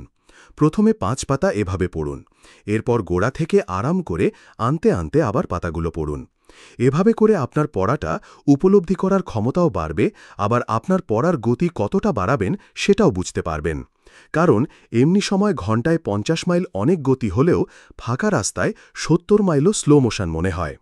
পড়ার গতি মিনিট প্রতি কত শব্দ সেটা মাপার জন্য, সেই সাথে কতটা উন্নতি হচ্ছে সেটা বোঝার জন্য প্রথমে একটা বইয়ের 10 লাইনে কটা শব্দ আছে গুনুন। এরপর সেটাকে 10 দিয়ে ভাগ করে গড়ে কটা শব্দ প্রতি লাইনে সেটাও বের করুন। এরপর তার সাথে পাতায় কটা লাইন আছে সেটা গুণ করুন। পেয়ে যাবেন গড়ে প্রতি পাতায় শব্দ সংখ্যা। এরপর তো কাজ সোজা। আপনি যদি 1 মিনিটে 1.5 পাতা পড়েন আর যদি পাতায় গড়ে 330টা শব্দ থাকে, তাহলে আপনি মিনিটে 412.5টা শব্দ পড়তে পারেন। প্রশিক্ষণের পর আপনি যদি মিনিটে 3.5 পাতা পড়তে পারেন, তাহলে হবে মিনিটে 1115টা শব্দ। এর ফলে আপনি পৃথিবীর দ্রুততম 1% পাঠকের একজন হয়ে উঠবেন। Q&A, জিজ্ঞাসা এবং করণীয়। মনের শান্তি লাভের অন্যতম বড় উপায় হচ্ছে কিছু ব্যাপারকে এড়িয়ে চলতে শেখা। Robert J Sawyer, calculating god. 1 সপ্তাহ সব ধরনের গণমাধ্যম এড়িয়ে চলবেন। আপনি যখন তথ্যপ্রবাহের নাড়ি কেটে দেবেন, তখন দুনিয়া ধ্বংস হওয়া তো দূরে থাক, একটা হেঁচকিও তুলবে না। ব্যাপারটা বুঝতে হলে ব্যান্ড-এইড মেথড প্রয়োগ করতে হবে, আর সেটা করতে হবে এখনই। 1 সপ্তাহ সব ধরনের গণমাধ্যম এড়িয়ে চলবেন। খবর পড়া আসলে আইসক্রিম খাওয়ার মতো। ওহ, আমি তো এইমাত্র আধা চামচ খাব। ঠিক তেমনি মাত্র 1 মিনিটের জন্য অনলাইনে যাব, ফলাফল একই। তাই একেবারে সব বন্ধ করে দিন। যদি আপনি পরে বীর বিক্রমে একদিনেই বিগত 7 দিনের ঘাটতি পুষিয়ে দেন, তাতেও সমস্যা নেই। তবে আপনাকে কাল থেকেই মিডিয়া ত্যাগ করতে হবে, আর পাক্কা 5 দিন এটা মেনে চলতে হবে। নিয়মাবলী নিম্নরূপ: কোনো পত্রিকা বা ম্যাগাজিন পড়া যাবে না। অডিও বুক বা গান বাদে রেডিওও শোনা যাবে না। গান শুনতে কোনো বাধা নেই। খবর সংক্রান্ত কোনো ওয়েবসাইটে CNN.com, drudgerreport.com, MSN.com এসব আর কি ঢোকা যাবে না। টিভি দেখা যাবে না। শুধু সন্ধ্যায় হালকা কোনো অনুষ্ঠান দেখা যেতে পারে। এই বইটা বাদে আর কোনো বই পড়া যাবে না। শুধু ঘুমানোর আগে 1 ঘন্টা গল্পের বই পড়া যেতে পারে। LOL। 4 আমি একসময় টানা 15 বছর ধরে শুধু নন ফিকশন পড়েছি। অভিজ্ঞতা থেকে দুটো কথা বলি। 1 দুটো তথ্যবহুল বই একসাথে পড়ে আসলে ফলপ্রসূ কিছু হয় না। 2 সারাদিনের কর্মক্লান্তি দূর করার জন্য ঘুমের অসুখের চাইতে গল্পের বই বেশি কার্যকর। ইন্টারনেটে ঢোকা যাবে না। শুধু যদি ওই দিনের গুরুত্বপূর্ণ দুটো কাজের একটা সমাধা করার জন্য দরকার হয়, তখন ছাড়া। দরকারি মানে আসলেই দরকারি হতে হবে। দেখলে মনে হয় ভালো হবে, এরকম হলে হবে না। অদরকারি পড়াশোনা এই 1 সপ্তাহ আপনার মূল শত্রু। এখন প্রশ্ন হচ্ছে, বেঁচে যাওয়া সময়টায় আপনি কি করবেন? সকালের নাশতা খেতে খেতে আপনি পত্রিকা পড়ার বদলে আপনার স্বামী বা স্ত্রীর সাথে আলাপ করুন, বাচ্চাদের সাথে সম্পর্ক উন্নয়ন করুন, বা এই বইতে আগে যা যা শিখেছেন সেসব অনুশীলন করুন। 9টা থেকে 5টা পর্যন্ত গত অধ্যায় শেখানো বুদ্ধি অনুযায়ী সবচেয়ে দরকারি কাজগুলো করুন। যদি সেসব করে হাতে সময় বেঁচে যায়, তাহলে বইতে দেওয়া চ্যালেঞ্জগুলো অনুশীলন করুন। আপনার কাছে মনে হতে পারে সব পড়া বাদ দিয়ে এখন এই বইটা পড়তে বলাটা তো আসলে ভণ্ডামি, কিন্তু আসলে তা নয়। এই পাতাগুলোয় যে তথ্য আছে তা একই সাথে গুরুত্বপূর্ণ এবং এখনই এগুলো কাজে লাগাতে হবে। এগুলো পরে করলে হবে না। প্রতিদিন দুপুরের খাবার খাওয়ার সময় 5 মিনিটে আপনার যা যা তথ্য জানার জেনে নিতে হবে। দুনিয়ার খবরাখবর ভালো রাখে এরকম কোনো কলিগ বা রেস্টুরেন্টের ওয়েটারকে জিজ্ঞেস করবেন, আজ পত্রিকা পড়তে ভুলে গিয়েছি, আজকে দুনিয়ার অবস্থাটা কি? যদি দেখেন যে উত্তরে আসলে আপনার দরকারি কোনো তথ্যই পাচ্ছেন না, তাহলে আর শোনার দরকার নেই, কারণ বেশিরভাগ লোকেরই মনেই থাকবে না সকালে 1-2 ঘন্টা নষ্ট করে সে আসলে কি পড়েছে। প্রতিজ্ঞা পালনে দৃঢ় সংকল্প হন। আমি শুধু ওষুধ বলতে পারি, কিন্তু সেটা আপনাকেই খেতে হবে। ফায়ারফক্স ব্রাউজার ডাউনলোড করুন www.firefox.com, আর সেখানে লিচ ব্লক নামের একটা সফটওয়্যার ব্যবহার করে http://www.proginosco.com/leechblock.html কয়েকদিনের জন্য নির্দিষ্ট কয়েকটা সাইট ব্লক করে রাখুন। আপনি আলাদা আলাদা করে 6 সেট ওয়েবসাইট ব্লক করতে পারবেন। চাইলে প্রতিটার জন্য আলাদা সময়সীমাও বেঁধে দিতে পারবেন। চাইলে প্রতিদিন একটা নির্দিষ্ট সময়ও ব্লক করে রাখতে পারবেন, যেমন 9টা থেকে 5টা। চাইলে কিছুক্ষণ পরপর ব্লক করতে পারবেন, প্রতি ঘন্টায় 10 মিনিট। চাইলে দুটো মিলিয়েও করতে পারবেন, 9টা থেকে 5টা প্রতি ঘন্টায় 10 মিনিট করে। আপনি চাইলে একটা পাসওয়ার্ডও দিয়ে রাখতে পারেন। এতে করে যদি আপনি সংযম ভেঙে ওই সাইটগুলোতে ঢুকতে যান, তাহলে বাধা পেয়ে নিরন্ত হবেন। 2. নিজেকে এই প্রশ্নটা করার অভ্যাস করুন, আমি কি নিশ্চিত যে এই তথ্যটা জরুরি বা গুরুত্বপূর্ণ কোনো কিছুতে ব্যবহার করব? পরে কখনো তথ্যটা ব্যবহার করব এরকম হলে হবে না। তথ্যটা হতে হবে তখনই ব্যবহার উপযোগী আর গুরুত্বপূর্ণ। যদি এই দুটোর একটাও না হয়, তাহলে ওই জিনিস আপনার জানার দরকার নেই। যে কোনো তথ্যই অদরকারি যদি সেটা প্রয়োগ করার মতো গুরুত্বপূর্ণ কিছু আপনার না থাকে। নইলে দেখা যাবে তথ্যটা খাটানোর আগেই আপনি সেটা ভুলে বসে আছেন। আমি এক সময় কোনো অনুষ্ঠানের জন্য দেখা যেত 1 মাস বা কয়েক সপ্তাহ আগে পড়াশোনা বা গবেষণা শুরু করে দিয়েছি। পরে দেখা যেত অনুষ্ঠানের কয়েকদিন আগে আবারও আমাকে একই জিনিসগুলো পড়া লাগছে। ব্যাপারটা পুরোই গাধামি আর অপ্রয়োজনীয়। আপনার দিনের গুরুত্বপূর্ণ কাজ যেগুলো আছে, সেগুলোর জন্য দরকারি তথ্যগুলোই শুধু সংগ্রহ করুন। ক্যাথি সিয়ারা যে কথাটা বলেছেন সেটা মনে রাখবেন। যদি কখনো লাগে এরকম তথ্য কোনো কাজেই লাগে না, কাজে লাগে ঠিক সময় মতো যেগুলো সেগুলো। 3. শেষ না করার বিদ্যা রপ্ত করুন। এই জিনিসটা শিখতে আমার অনেক দিন সময় লেগেছে। কোনো কিছু শুরু করা মানেই যে সেটা আপনাকে শেষ করতে হবে এরকম কিন্তু না। যদি এমন কোনো লেখা পড়তে শুরু করেন যেটা আসলেই খুবই বাজে, তাহলে সেটা আর কখনোই পড়ার দরকার নেই। যদি আপনি সিনেমা দেখতে গিয়ে দেখেন যে সেটা ম্যাট্রিক্স 3-র চেয়েও খারাপ, তাহলে নিজেকে আর কষ্ট না দিয়ে সাথে সাথে বেরিয়ে আসুন। যদি খেতে বসে আধা প্লেট খেয়েই পেট ভরে যায়, তাহলে উঠে যান, পরে আবার ডেজার্ট খাওয়ার দরকার নেই। বেশি মানেই ভালো না, আর মাঝে মাঝে কোনো কিছু থামিয়ে দেওয়া সেটা শেষ করার চেয়ে 10 গুণ বেশি কাজের হয়। তাই যদি অফিসের বস চাপাচাপি না করেন, তাহলে যাবতীয় একঘেয়া আর অনুৎপাদনশীল কাজ শেষ না করার অভ্যাস রপ্ত করুন। অস্বস্তিকর অভ্যাস অনুশীলনের চ্যালেঞ্জ। ফোন নম্বর জোগাড় করুন 2 দিন। চোখে চোখ রাখার ব্যাপারটা ভুলবেন না। একদিনে আপনার বিপরীত লিঙ্গের কমপক্ষে 2 জনের কাছে যত বেশি চেষ্টা করবেন, সফলতার হার তত কমবে। আপুরা, আপনাদের কাজটা কিন্তু করতে হবে, সে আপনার বয়স 50 হলেও। মনে রাখবেন, আমাদের এই চ্যালেঞ্জের উদ্দেশ্য ফোন নম্বর সংগ্রহ না। উদ্দেশ্য হচ্ছে কোনো কিছু চাওয়ার ভয় থেকে নিজেকে মুক্ত করা। তাই ফলাফলটা অত গুরুত্বপূর্ণ না।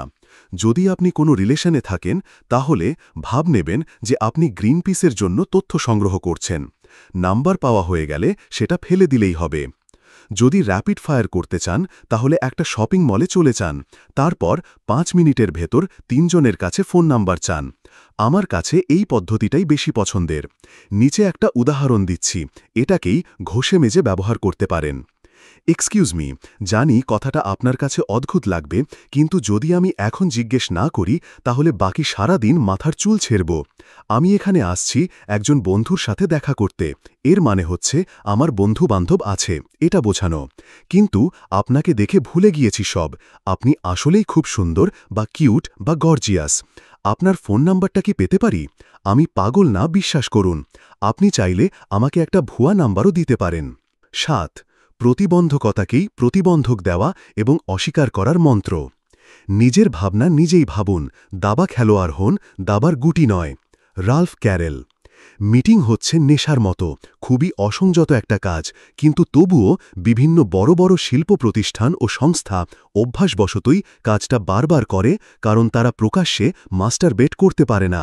ডেভ ব্যারি, পুলিৎজার পুরস্কার জয়ী আমেরিকান কৌতুক কাহিনী রচয়িতা।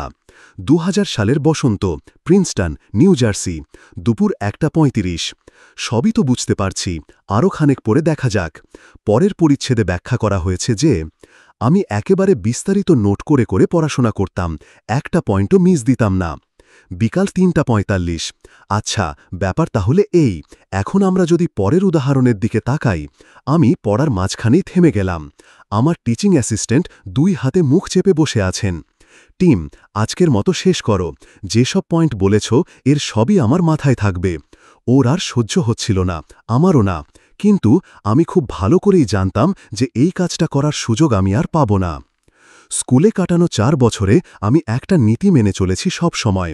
যদি আমি কখনো কোনো ক্লাস টেস্টে নৈর্ব্যক্তিক বাদে এর চেয়ে কম পেতাম, তাহলে আমি যাবতীয় প্রশ্ন নিয়ে স্যারের কাছে চলে যেতাম, আর যতক্ষণ না সব প্রশ্নের ঠিকঠাক জবাব পেতাম বা স্যার নিজেই বিরক্ত হয়ে বের করে দিতেন, ততক্ষণ পর্যন্ত থাকতাম।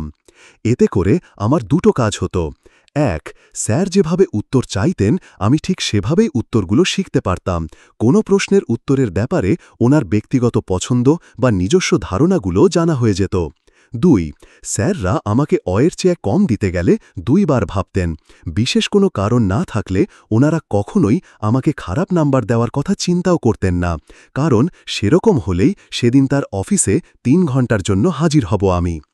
যেসব ব্যাপার আসলেই কাজের, সেসব ব্যাপারে ব্যতিক্রমী হতে শিখুন, সেটা স্কুল হোক আর বাস্তব জীবন হোক। আপনার যদি একটা ইতিবাচক খ্যাতি থাকে, তাহলে দেখবেন আপনি এমনিতেই সবার কাছ থেকে সাহায্য পাচ্ছেন। সেজন্য আপনাকে প্রতিবার চাইতে হবে না বা যুদ্ধ করতে হবে না।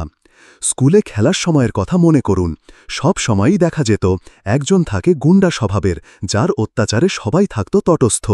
কিন্তু আবার এরকমও একজন থাকত যে ওই গুন্ডাকে পাত্তা দিত না, যত মারই খাক খেলায় কখনো ছাড় দিত না। হয়তো শেষমেশ সে জিতত না, কিন্তু কয়েকবার তার সাথে লাগার পরও তার নাছোড়বান্দা মানসিকতা দেখে গুন্ডাটা ঠিকই তার পিছে লাগা বন্ধ করে দিত, কারণ অন্য কাউকে বিরক্ত করাটা ছিল সহজ, কিন্তু সেই ছেলেটাকে না। গতানুগতিক জিনিসগুলোকে বাদ দিয়ে শুধু দরকারি কাজগুলো করা খুবই কষ্টকর, কারণ দেখা যাবে পুরো দুনিয়া মিলে আপনাকে এসব ফালতু কাজ করার জন্যই চাপাচাপি করছে। ভাগ্যক্রমে জীবনযাত্রায় মাত্র কয়েকটা পরিবর্তন আনলেই দেখা যাবে অন্যেরা আপনাকে বিরক্ত করে উল্টো প্যারা খাওয়ার চেয়ে বরং নিজের চরকায় তেল দেওয়াই বেশি পছন্দ করছে, আর আপনিও শান্তিতে থাকছেন। আপনার বর্তমান কাজ হচ্ছে তথ্যের অপব্যবহার বন্ধ করা। সব শয়তানি সমান না। আমাদের আলোচনা অনুসারে প্রতিবন্ধকতা হচ্ছে এমন কিছু যা কোনো জরুরি কাজের শুরু থেকে শেষ পর্যন্ত কোথাও না কোথাও বাধার সৃষ্টি করে, আর এদের মাঝে মূল অপরাধী হচ্ছে 3টা।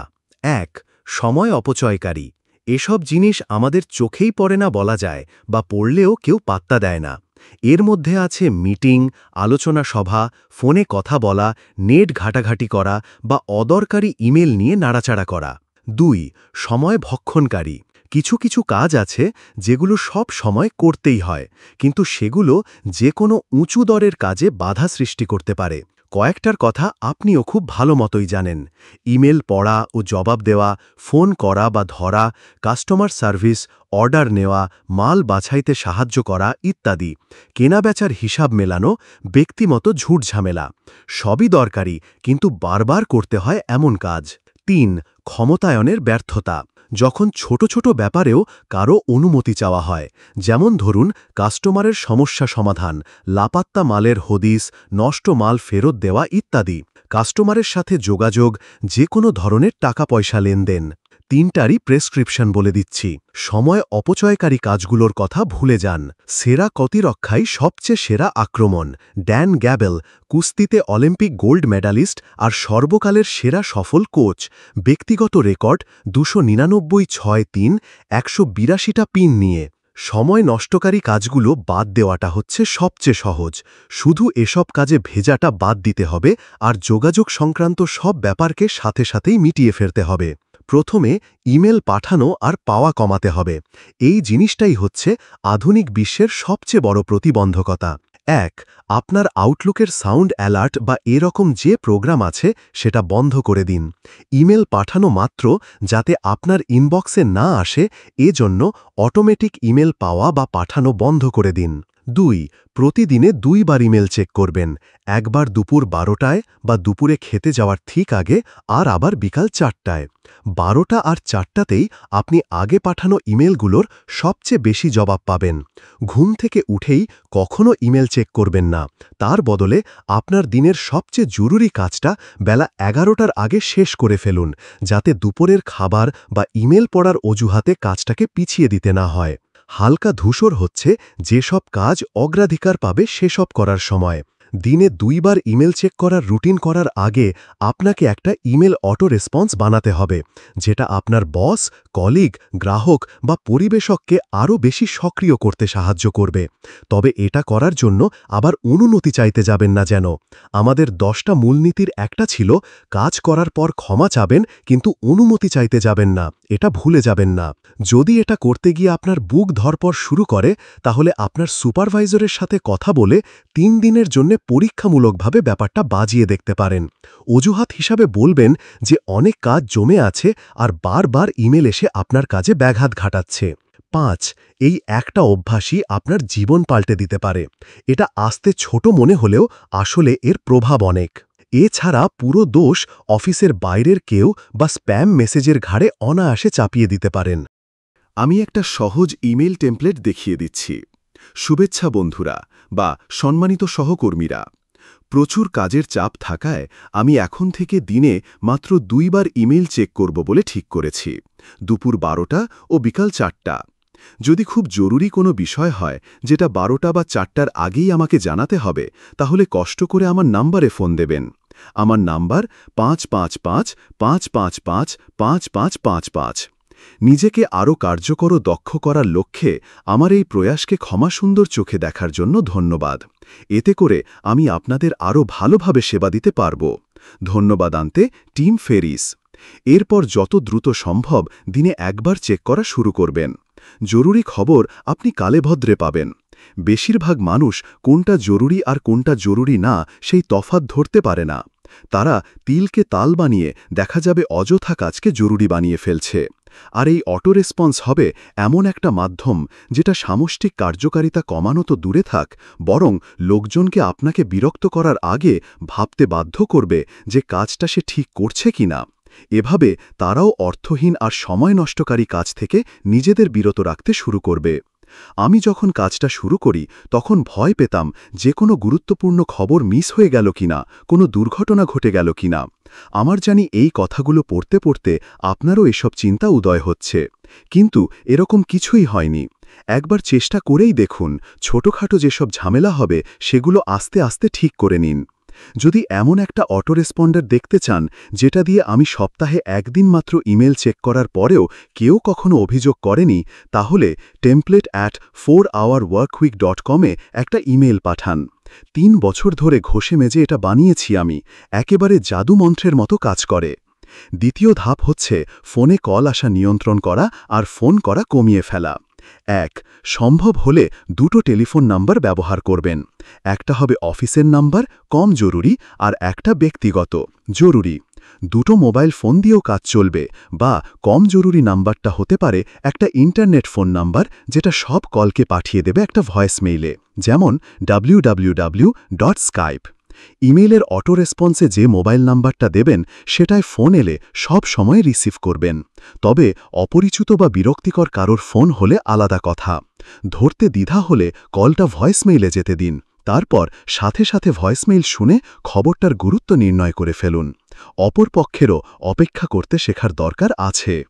আর অফিসের যে নাম্বারটা দেবেন সেই ফোনটা সব সময় সাইলেন্ট করে রাখবেন, যাতে সব কল ভয়েসমেইলে চলে যায়।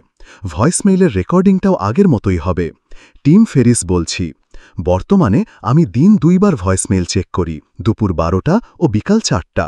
যদি সত্যিই খুব গুরুত্বপূর্ণ কোনো কাজে আমাকে প্রয়োজন হয় যেটা 12টা বা 4টার আগেই আমাকে জানাতে হয়, তাহলে আমার মোবাইল নাম্বার 55555555-এ কল করতে পারেন। তা না হলে কষ্ট করে একটা মেসেজ রেখে যান, আমি ওই 2 সময়ের যে কোনো এক সময় আপনাকে কল করব। আপনার ইমেল অ্যাড্রেসটা দিতে ভুলবেন না, কারণ এতে আরও দ্রুত আপনার উত্তর পেতে পারেন। নিজেকে আরও দক্ষ আর কার্যকর করার এই প্রয়াসটা বোঝার জন্য আপনাকে ধন্যবাদ। এতে করে আমি আরও ভালোভাবে আপনার সেবা করতে সমর্থ হব। আপনার দিনটা ভালো কাটুক। 2. যদি কেউ আপনাকে মোবাইলে কল করে তাহলে ধরে নিতে হবে সেটা জরুরি এবং সেভাবেই ব্যাপারটা দেখতে হবে। আর তা না হলে এদের অযথা আপনার সময় নষ্ট করতে দেবেন না। কথার শুরুতেই সম্ভাষণই সব ধরে ফেলা যায়। নিচের কথোপকথনটা মিলিয়ে দেখুন। হ্যালো, ফোন রিসিভকারী। হ্যালো, জন, কলকারী। হাই জেন বলছেন? জি বলুন। হাই জেন, আমি জন। ও হাই জন, কেমন আছো? বা ও হাই জন, কি খবর? জন এবার আপনাকে ঘোড়ার ডিম সম্পর্কিত একটা কথোপকথনের দিকে টেনে নিয়ে যাবে, যেখান থেকে আপনাকে বেঁচে ফিরে জনের কল করার মূল উদ্দেশ্য বের করে আনতে হবে। এই আপদ এড়ানোর একটা সহজ উপায় আছে। জেন বলছি। হাই, আমি জন। হাই জন, আমি একটু ব্যস্ত আছি। কিভাবে তোমাকে সাহায্য করতে পারি বলো তো?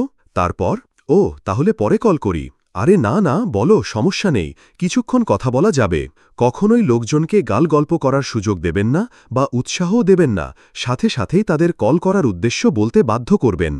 যদি তারা পিছলে বেরিয়ে যেতে চায় বা পরে কখনো কল করবে বলে এড়িয়ে যেতে চায়, তাহলে ধীরে ধীরে বড়শির সুতা গুটিয়ে এনে তাদের মূল কথায় ফিরিয়ে আনবেন।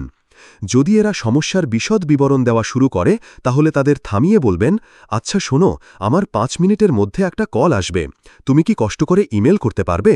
তৃতীয় ধাপ হচ্ছে অস্বীকার করার বিদ্যা আয়ত্ত করতে হবে। 2001 সালে ট্রসেনে আমাদের নতুন সেলস ভিপি যোগ দেন। প্রথম দিনেই আমাদের সব কর্মকর্তা-কর্মচারীদের মিটিং ডেকে কোনো রকম সম্ভাষণ বা শুভেচ্ছা বক্তব্য ছাড়াই ঘোষণা দেন, আমি এখানে বন্ধু পাতাতে আসিনি। আমাকে চাকরি দেওয়া হয়েছে একটা দক্ষ সেলস টিম বানানোর জন্য আর আমাদের কোম্পানির মাল ঠিকমতো বিক্রির ব্যবস্থা করার জন্য। আমি শুধু এই কাজটাই করতে চাই, ধন্যবাদ, এর বেশি কিছু না। এবং দেখা গেল উনি আসলেই এর বেশি কিছু করতেন না। এই অবেকুবিসুলভ আচরণের কারণে অফিসের আড্ডাবাজেরা তাকে অপছন্দ করত, কিন্তু প্রত্যেকে তার সময়ের দাম দিত। তিনি অপ্রয়োজনে কারো সাথেই দুর্ব্যবহার করতেন না, তবে যা বলার সরাসরি বলে দিতেন আর ওনার চারপাশের লোকদেরও সব সময় কাজের মধ্যে রাখতেন। কেউ কেউ হয়তো তাকে ক্যারিশম্যাটিক বলতে রাজি হবে না, কিন্তু তিনি যে চূড়ান্ত রকমের কার্যকর একজন মানুষ ছিলেন সেটা কেউ অস্বীকার করবে না। তার অফিসে প্রথম যেদিন মুখোমুখি বসে আলাপ করেছিলাম সেদিনের কথা মনে আছে আমার। 4 বছরের টানা প্রাতিষ্ঠানিক শিক্ষা শেষে তখন আমি সদ্য চাকরিতে ঢুকেছি। কথাবার্তার শুরুতেই আমি মনে মনে কি বিশদ পরিকল্পনা করেছি, এসবের সমস্যা সম্ভাবনা, এসব পরিকল্পনা প্রয়োগ করে আমার সাফল্য ইত্যাদি হাবিজাবি বলা আরম্ভ করে দিলাম। ওনার সাথে দেখা করার আগে প্রায় 2 ঘন্টা কি বলবো প্র্যাকটিস করে এসেছিলাম, যাতে প্রথম আলাপে ওনার ইমপ্রেশন বাড়িয়ে দিতে পারি। উনি হাসি মুখেই প্রথম 2 মিনিট মনোযোগ দিয়ে শুনলেন, তারপর হাত তুলে আমাকে থামিয়ে দিয়ে আবার নরম একটা হাসি হেসে বললেন, টিম, আমি গল্প শোনার লোক না, আমাকে শুধু বলো আমাদের কি করতে হবে। পরের কয়েক সপ্তাহ ধরে কখন আমি অমনোযোগী থাকি বা কখন ভুল জিনিসে মনোযোগ সেটা কিভাবে ধরব সে ব্যাপারে ওনার কাছ থেকে শিক্ষা নিলাম। আর এর মাঝে পড়ত আমাদের সেরা 2-3 জন কাস্টমারকে আমাদের কোম্পানিতে আরও বেশি অর্ডার দিতে উৎসাহিত করার বাইরের যে কোনো ধরনের কাজ। এরপরে দেখা গেল আমাদের মাঝে 5 মিনিটের বেশি আর আলাপই হয় না। এখন থেকে শুরু করে আপনার আশেপাশে যারাই কাজ করে, সে দূরে থাক আর কাছে থাক, তাদের সবাইকে সব সময় কর্মব্যস্ত রাখবেন আর পরিষ্কার কোনো উদ্দেশ্য ছাড়া অযথা মিটিং পরিহার করে চলবেন। একটু কৌশল করলেই ব্যাপারটা সহজে হয়ে যায়, তবে মনে রাখবেন প্রথম কয়েকজন সময় ক্ষেপণকারী আপনার এই রকম উদ্যোগে মনক্ষুণ্ণ হতে পারে। তবে একবার যখন স্পষ্ট হয়ে যাবে যে কাজই আপনার প্রথম অগ্রাধিকার আর কোনোভাবেই আপনি এই মূলনীতি পাল্টাতে চান না, তারা সেটা মেনে নিয়ে এর সাথে মানিয়ে নেবে। মনের কষ্ট বেশিদিন থাকে না। বোকাদের জন্য নিজের দুর্ভাগ্য বাড়াবেন না, নইলে নিজেই সেই দলের একজন হয়ে যাবেন। আপনার আশপাশে জানা আছে তাদের কার্যকর আর দক্ষ হওয়ার প্রশিক্ষণ দেওয়াটা আপনারই দায়িত্ব। আপনার হয়ে আর কেউ সেটা করে দেবে না। এ ব্যাপারে কয়েকটা পরামর্শ দিচ্ছি। 1. ধরে নিই যে বেশিরভাগ ব্যাপারের গুরুত্বই যেহেতু কম থাকে, তাই আপনি লোকজনকে নিম্নোক্ত সিরিয়াল ধরে আপনার সাথে যোগাযোগ করার অভ্যাস করাবেন: ইমেইল, ফোন, দেখা করা। যদি কেউ আপনার সাথে দেখা করতে চায়, তাহলে আগে তাকে বলবেন একটা ইমেইল পাঠাতে, তারপরেও কাজ না হলে বলবেন ফোন করে খবর দিতে। যদি দেখা না করার কারণ জিজ্ঞেস করে, তাহলে আপনার অন্যান্য জরুরি কাজের কথা মনে করিয়ে দেবেন। 2.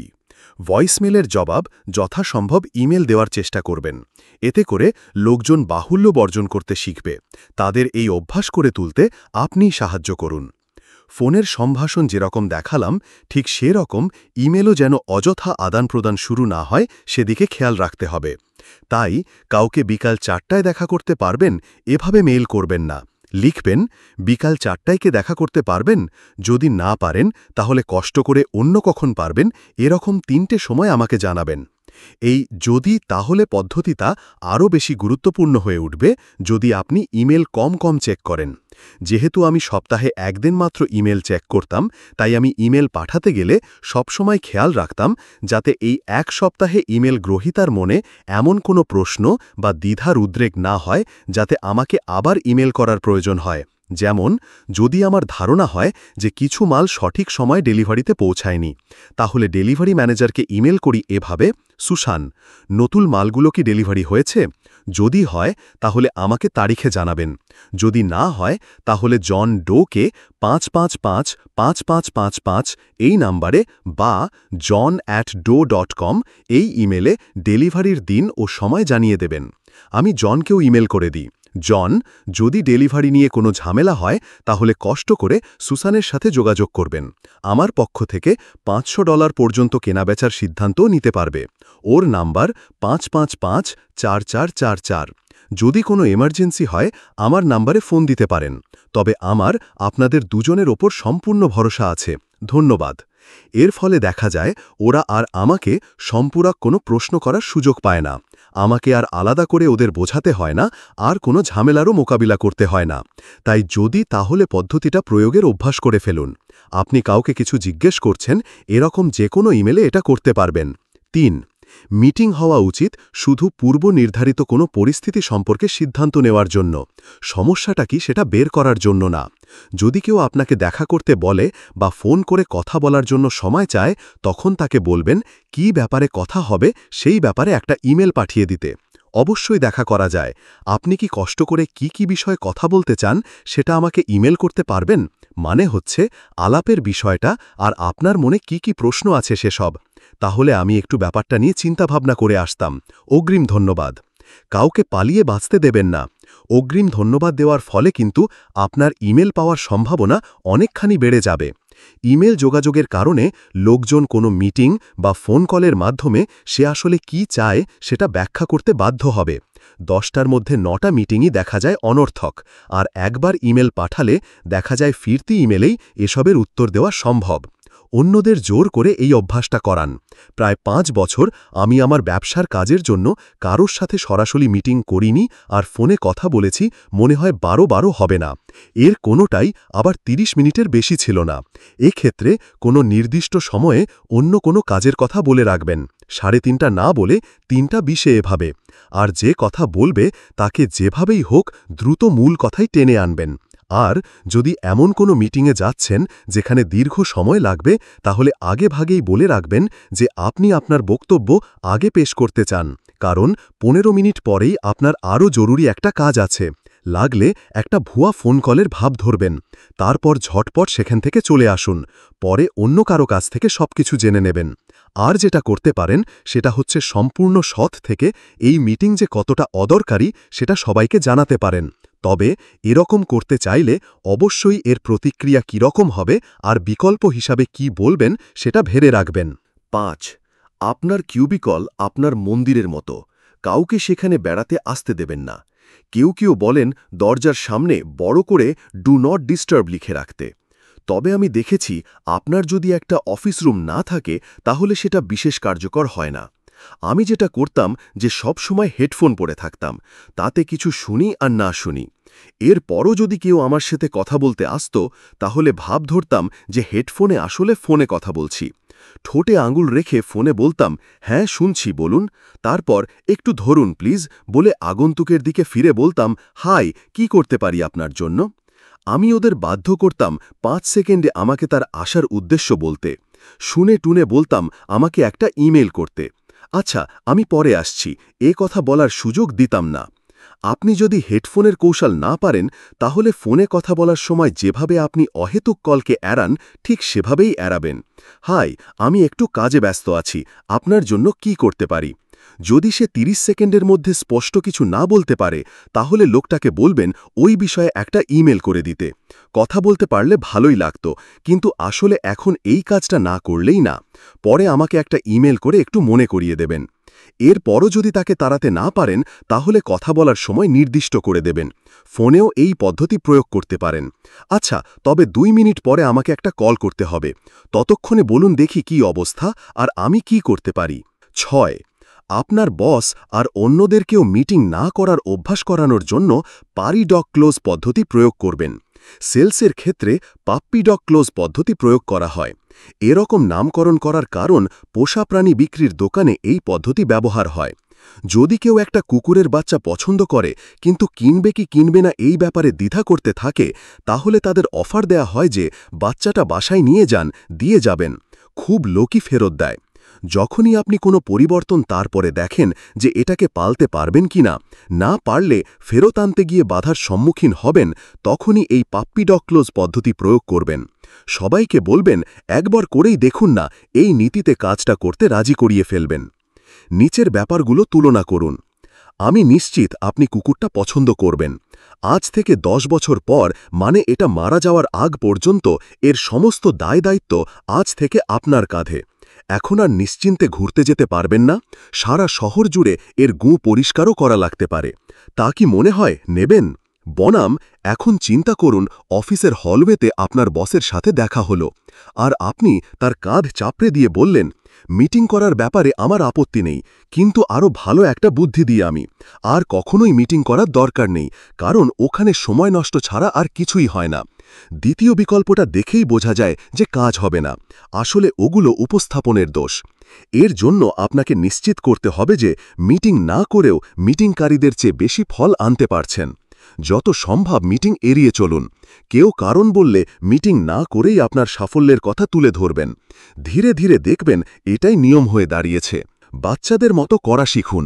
আর একবার, প্লিজ এই একবার, এরপর সব কথা শুনব, প্রমিস। বাবা মা সহজে একথা বিশ্বাস করে, কারণ বাচ্চারা আসলে বড়দের দিয়েই বড়দের বোকা বানায়। অফিসের বস, পরিবেশক, কাস্টমার, এমনকি সারা দুনিয়ার সবার সাথেই এই বুদ্ধিটা খাটবে। কাজটা করে দেখুন, তবে নিজে কিন্তু এতে আক্রান্ত হবেন না। যদি বস আপনাকে ওভারটাইম করতে দিয়ে বলে এই একবার, তাহলে মনে রাখবেন এই একবারই শেষবার না। সময় ভক্ষণকারী কাজ থেকে বাঁচতে ব্যাচ করে কাজ করুন। একটা শিডিউলই পারে আপনাকে গণ্ডগোল আর বিশৃঙ্খলা থেকে বাঁচাতে। অ্যানি ডিলার্ড, নন ফিকশনে পুলিৎজার পুরস্কার জয়ী, 1975।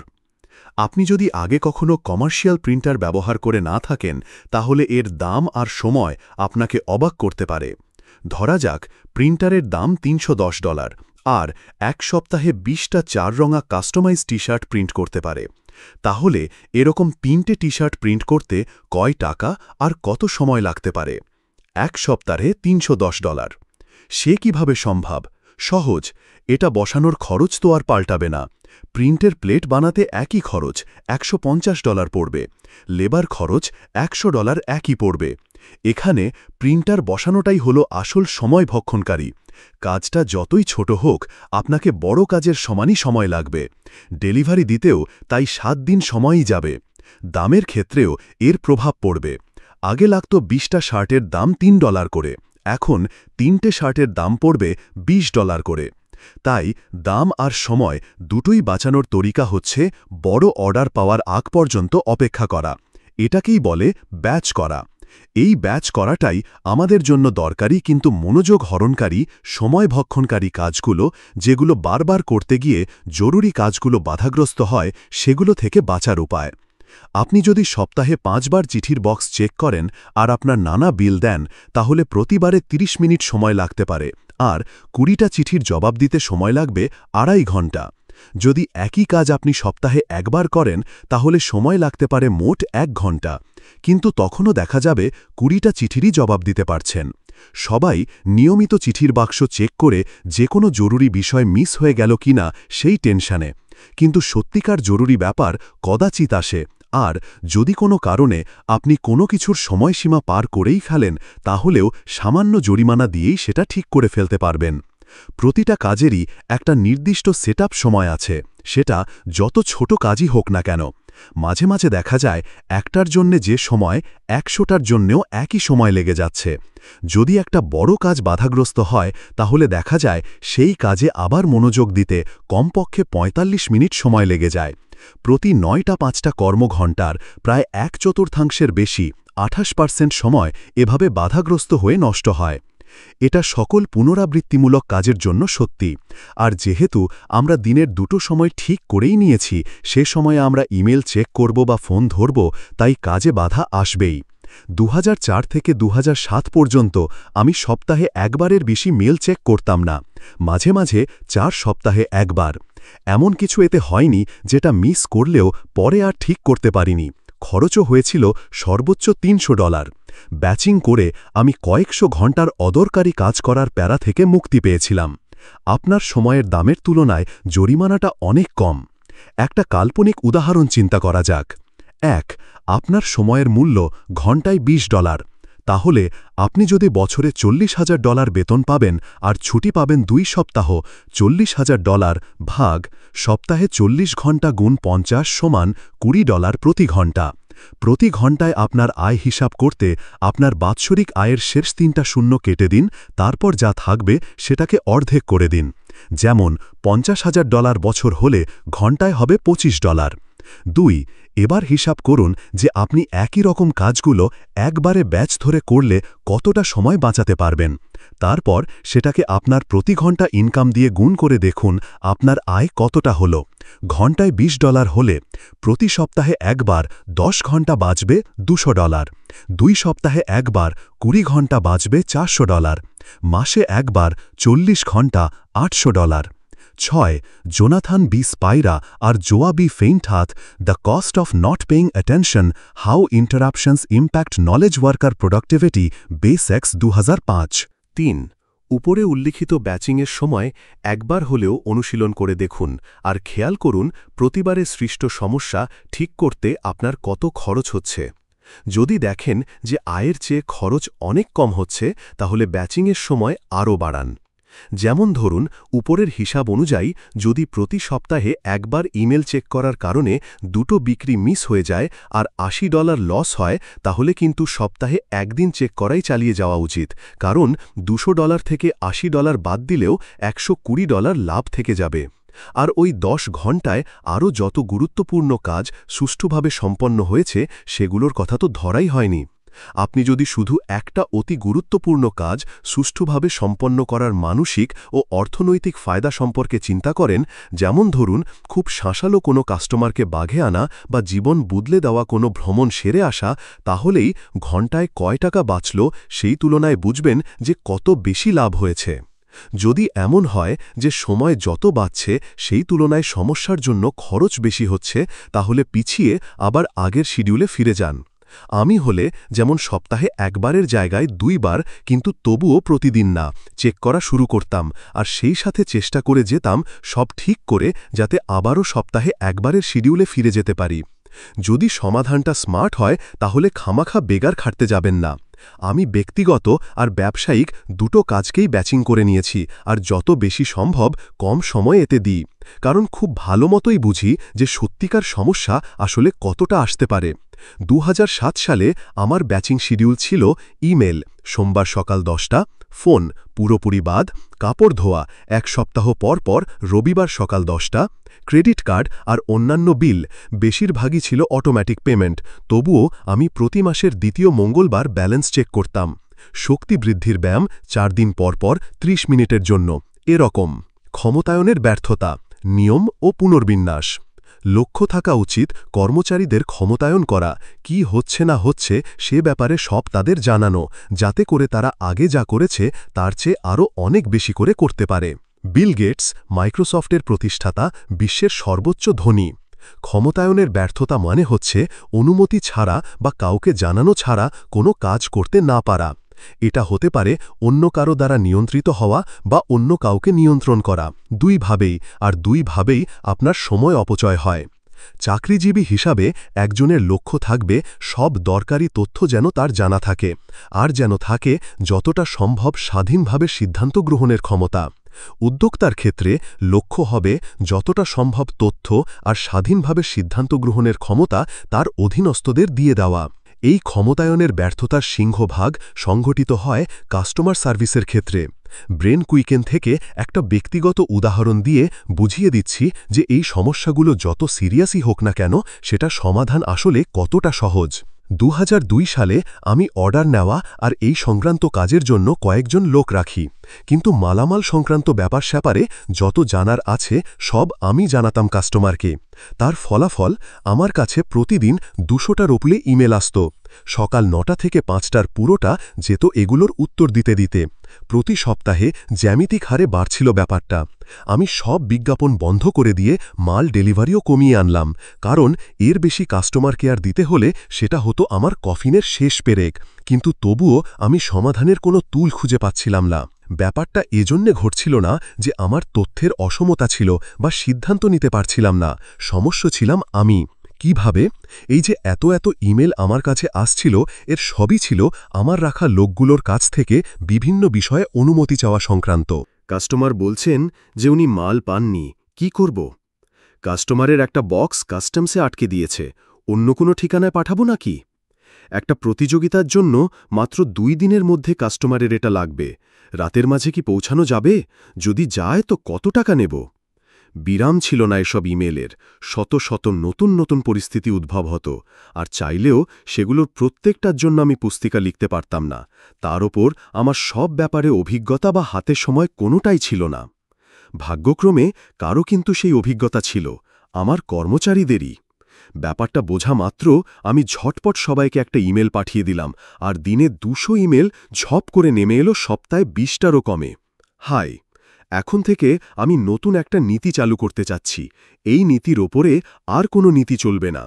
কাস্টমারকে সবসময় খুশি রাখতে হবে। যদি ডেলিভারিতে কোনো সমস্যা হয় আর সেটা ঠিক করতে $100 কম খরচ হয়, তাহলে আপনার যেটা সঠিক মনে হবে সেটাই করবেন। এটা একদম লিখিত অনুমতি, তাই অনুরোধ করব $100 কম খরচ হয় এরকম সকল সমস্যা ঠিক করার জন্যে আমাকে না জানালেও চলবে। আমি আপনাদের কাস্টমার না, আমার কাস্টমাররাই আপনার কাস্টমার। অনুমতি চাইতে হবে না, আপনার বুদ্ধিতে সেটা সঠিক মনে হবে সেটাই করবেন, পরেরটা পরে আমরা মিটমাট করে নেব। ধন্যবাদ, টিম। ভালো করে পর্যবেক্ষণ করে যা বুঝলাম, ইমেলে আসা 90% ভাগের চেয়েও বেশি সমস্যার সমাধান $20 চেয়েও কমে করা যায়। আমি আমার লোকদের স্বাধীনভাবে নেওয়া সিদ্ধান্তগুলোর ব্যাপারে প্রতি সপ্তাহে পর্যালোচনা করতাম। 4 সপ্তাহ এরকম করার পর প্রতি মাসে করা শুরু করলাম, এরপর করতাম 3 মাস পর পর। যখনই আপনি কাউকে কোনো দায়িত্ব দেবেন আর তাকে এই কথাটা বুঝিয়ে দেবেন যে তার ওপর পূর্ণ বিশ্বাস করেন, তখন সেই লোকের আইকিউ কী রকম যে বেড়ে যায় সেটা খেয়াল করলে নিশ্চিত তাক লেগে যাবে। প্রথম মাসে দেখা গেল আমার দায়িত্বে থাকার সময় যে পরিমাণ খরচ হতো তার চেয়ে $200 বেশি খরচ হয়েছে, কিন্তু আমার প্রায় 100 ঘন্টা সময় বেঁচেছে। কাস্টমারেরা আগের চেয়ে বহুগুণ দ্রুত সার্ভিস পেয়েছে, মাল ফেরত আসার পরিমাণ কমে দাঁড়িয়েছে 3%, যেখানে স্বাভাবিক হচ্ছে 10-15%। আমার লোকদেরও আর আমাকে বিরক্ত করা লাগছে না। ধীরে ধীরে এটাই আমার ব্যবসাকে আরও বাড়িয়ে দিল, লাভের অঙ্ক বাড়ল, আর ক্রেতা বিক্রেতা আমরা সবাই খুশি থাকলাম। আপনি যতটা ভাবেন লোকজন আসলে তার চেয়ে বেশি বুদ্ধি রাখে, তাদের একটা সুযোগ দিন সেটা প্রমাণ করার। আপনার বস যদি আপনার সব কাজ নিয়ন্ত্রণ করে, তাহলে আপনার বসের সাথে মন খুলে আলাপ করুন আর তাকে বুঝিয়ে বলুন যে আপনি আরও বেশি কার্যকর হতে চান আর একই সময়ে তাকে খুব কম বিরক্ত করতে চান। যখন তখন আপনাকে ফোন দিয়ে বিরক্ত করতে আমার ভালো লাগে না, আপনি তো কত জরুরি কাজে ব্যস্ত থাকেন। আমি কিছু ব্যাপার ভেবে দেখলাম, এই কাজগুলো করলে আমার কাজে আরও উন্নতি হতো, একটু শোনার সময় হবে? তবে কথা বলতে যাওয়ার আগেই মনে মনে কিছু নিয়মকানুন ঠিক করে নেবেন, যাতে সেভাবে কাজ করে আপনি আরও বেশি স্বাধীনতা ভোগ করে কাজ করতে পারেন। শুরুতে বসকে বলবেন আপনার কাজের ফলাফল দৈনিক বা সাপ্তাহিকভাবে খোঁজ নিতে। প্রথমে অন্তত 1 সপ্তাহ তাকে বলবেন আপনাকে সুযোগ দিতে। আমি আমার সর্বোচ্চ চেষ্টা করব, 1 সপ্তাহ একটু করে দেখি না কেমন হয়, বা আমার পছন্দ এটা, ব্যাপারটা কি যৌক্তিক মনে হচ্ছে না? কারোর পক্ষে আসলে কোনো কিছু অযৌক্তিক বলাটা কষ্টের। মনে রাখবেন, বসেরা হচ্ছে তত্ত্বাবধারক, দাসমালিক না। তাই নিজেকে সব সময় অচলাবস্থার বিরুদ্ধে একজন চ্যালেঞ্জার হিসেবে উপস্থাপন করবেন। তাহলে লোকজন আপনাকে চ্যালেঞ্জ করা এড়িয়ে চলবে। আর যদি ভালো ফল এনে দিতে পারেন, তাহলে তো কথাই নেই। আপনি যদি এমন উদ্যোক্তা হন যে কিনা সব সময় কর্মচারীদের উপর খবরদারি করেন, তাহলে মনে রাখবেন, আপনি যদি সব কাজ সবার চেয়ে ভালোই পারেন, তবুও আপনার এসব ক্ষুদ্র ক্ষুদ্র কাজ করা মানায় না। অন্যদের হাতেও কিছু ক্ষমতা দিন, যাতে তারা আপনাকে বিরক্ত করার সুযোগ কম পায়। সব নিয়মাবলী আপনার সুবিধামতো ঠিক করবেন। আপনার সময়কে অন্যদের জন্যে ফ্রি করে দেবেন না। কেউ তাদের সাথে সময় কাটাতে বললে আগে তাদের উদ্দেশ্য পরিষ্কার করে নিতে বলবেন। ছোট ছোট কিন্তু জরুরি কাজগুলো ব্যাচ করে নেবেন, যাতে জরুরি কাজগুলো পিছিয়ে দিতে না হয়। লোকজনকে আপনাকে বিরক্ত করার সুযোগ দেবেন না। আপনার নিজের দিকে মন দিন, তাহলেই আপনি নিজের লাইফস্টাইল খুঁজে পাবেন। শেষ কথা হচ্ছে, আপনি সেসব অধিকারই পাবেন যেগুলো আপনি আদায় করে নেবেন। পরের অধ্যায়ে আমরা দেখব কিভাবে নিউ রিচ কোনো ব্যবস্থাপনা ছাড়াই টাকা আয়ের ব্যবস্থা করে, আর এর জন্য সবচেয়ে বড় বাধাটাই উচ্ছেদ করে। বাধাটা হচ্ছে তারা নিজেরাই। Q&A, জিজ্ঞাসা এবং করণীয়। লোকে ভাবে সুপার জিনিয়াস হলে বুঝি খুব মজা, কিন্তু তারা বোঝে না যে দুনিয়া ভরা বেকুবগুলোর সাথে মানিয়ে চলা আসলে কতটা কঠিন। Calvin and Hobbes. বেকুবদের কাজের মাঝে বিরক্ত করার জন্যে দোষ দেওয়া আর ক্লাউনদের বাচ্চাদেরকে ভয় দেখানোর জন্যে দায়ী করা একই কথা। ওরা আসলে বুঝে সেটা করে না, ওরা এরকমই। তার উপর আমি আগে প্রায়ই, আসলে এখনও দেখা যেত, শূন্য থেকে নানান বিরক্তিকর উপাদান খুঁজে পেতাম। আপনিও যদি আমার মতো হন, তাহলে বলবো আমরা দুজনেই আসলে মাঝে মাঝে বেকুবিপনা করি। তাই কখন বেকুবিপনা হচ্ছে সেটা বের করুন, আর নিজেকে সেটা থেকে বিরত রেখে কাজে বিঘ্ন ঘটা এড়িয়ে চলুন। যখন আপনি নির্দিষ্ট কিছু নিয়ম আর রুটিন মেনে চলবেন, দায়িত্ব পালন করবেন, তখন দেখবেন সবই সহজ। আপনারই দায়িত্ব হচ্ছে নিজেকে আর অন্যদের সব ধরনের অর্থহীন কাজ থেকে বিরত রাখা, যাতে এদের কারণে গুরুত্বপূর্ণ কোনো কিছু করা বাধাগ্রস্ত না হয়। এই অধ্যায়টা আগের অধ্যায় থেকে আলাদা এদিক দিয়ে যে এখানে শুরু থেকে শেষ পর্যন্ত উদাহরণ দিয়ে সব বুঝিয়ে দেওয়া হয়েছে। আর এই Q&A এটারই একটা সারাংশ, পুনরাবৃত্তি নয়। তাই খুঁটনাটির জন্যে আবার অধ্যায়টা আর একবার পড়ে নেবেন। 1. এমন ব্যবস্থা করুন যেন লোকে আপনাকে ইমেল বা ফোনে খুব একটা না পায়। এটি করে অদরকারি যোগাযোগ কম হবে। এখনই অটো রেসপন্স আর ভয়েসমেল সেট করে ফেলুন, আর এসব এড়ানোর কৌশল আয়ত্ত করে নিন। কি খবর না বলে কি করতে পারি বলার অভ্যাস করুন। বেশি কথা বলবেন না, গল্পগুজব তো একদমই না। ঝটপট কাজ সারার দিকে মন দিন। নিজে নিজেও কাজের মাঝে প্রতিবন্ধকতা এড়ানোর নানা পদ্ধতি বের করে অভ্যাস করুন। যতটা সম্ভব মিটিং এড়িয়ে চলবেন। মুখোমুখি দেখা করার চেয়ে ইমেল করে সমস্যা সমাধানের চেষ্টা করবেন। কাউকে কোথাও যাওয়ার প্রতিশ্রুতি দেবেন না। পাপি ডগ ক্লোজের মাধ্যমে এটা অভ্যাস করতে পারেন। যদি মিটিংয়ে না গেলেই না, তাহলে এই ব্যাপারগুলো কাথায় রাখবেন। কয়েকটা স্পষ্ট উদ্দেশ্য নিয়ে যাবেন। কখন চলে আসবেন সেটা আগেই জানিয়ে রাখবেন। 2. কাজগুলোকে ব্যাচে ভাগ করে নেবেন, আর নিজের জরুরি কাজের পেছনে আরও সময় লাগাবেন। ব্যাচিং করে আমি কি রুটিনের মধ্যে নিয়ে আসতে পারি? তা হচ্ছে যে কাজগুলো লন্ড্রি, বাজার করা, চিঠি লেখা, বিল দেওয়া বা সেলস রিপোর্ট আমি দিনের বা সপ্তাহের বা মাসের বা 3 মাসের বা বছরের একটা নির্দিষ্ট সময় করতে পারি, সেগুলো বারবার করে করে আমার অন্য জরুরি কাজের জন্য মাঝে প্রতিবন্ধকতা সৃষ্টি করার কি আদৌ কোনো দরকার আছে? 3. স্বাধীনভাবে কাজ করার জন্য কিছু নিয়ম বা মূলনীতি বানিয়ে নিন বা দেওয়ার অনুরোধ করুন, আর দরকার হলে নিয়মিত তার পর্যালোচনা করুন। খুব বেশি ক্ষতি হবে না এরকম সব ব্যাপারে নিজের সিদ্ধান্ত নেওয়ার অভ্যাস পরিত্যাগ করুন। যদি আপনি চাকুরে হন, তাহলে সাহস করে বসের কাছে আরও বেশি স্বাধীনতা চেয়ে নেবেন। তার আগে কিছু বাস্তবসম্মত নিয়মাবলী বানিয়ে নেবেন, আর তারপর আচমকা একদিন কাজের অগ্রগতির খবর জানিয়ে তাকে চমকে দেবেন। পাপ্পি ডগ ক্লোজের কথা মনে রাখবেন। প্রথমে পরীক্ষামূলকভাবে শুরু করুন, পছন্দ না হলে যাতে বাদ দিয়ে দিতে পারেন। আপনি যদি ম্যানেজার বা মালিক হন, তাহলে অন্যেরা নিজেকে প্রমাণ করার একটা সুযোগ দেবেন। খুব বেশি সমস্যা বা খরচ হওয়ার সম্ভাবনা খুবই কম, উপরন্তু সময় যে বাঁচবে এটা একদম নিশ্চিত। মনে রাখবেন, লাভের গুড় যদি পিঁপড়ায় খায় তাহলে কিন্তু লাভ নেই। নিজের লাভের টাকা উপভোগ করতে হলে নিজের হাতে সময় থাকতে হবে। Tools and tricks. কাগজের ব্যবহার বন্ধ করুন, সব কিছুর ছবি তুলুন। এভারনোট। গত বছর খুঁজে পাওয়া সবচেয়ে কাজের জিনিস ছিল এটা। বিশ্বের সেরা কয়েকজন প্রযুক্তিবিদ আমাকে এটার সম্পর্কে জানিয়েছিলেন। এভারনোট আমার জীবন থেকে 90% কাগজের ব্যবহার কমিয়ে দিয়েছে। সেই সাথে এখন আর আমাকে ওয়েব ব্রাউজারে একসাথে অনেকগুলো ট্যাব খুলে রাখতে হয় না।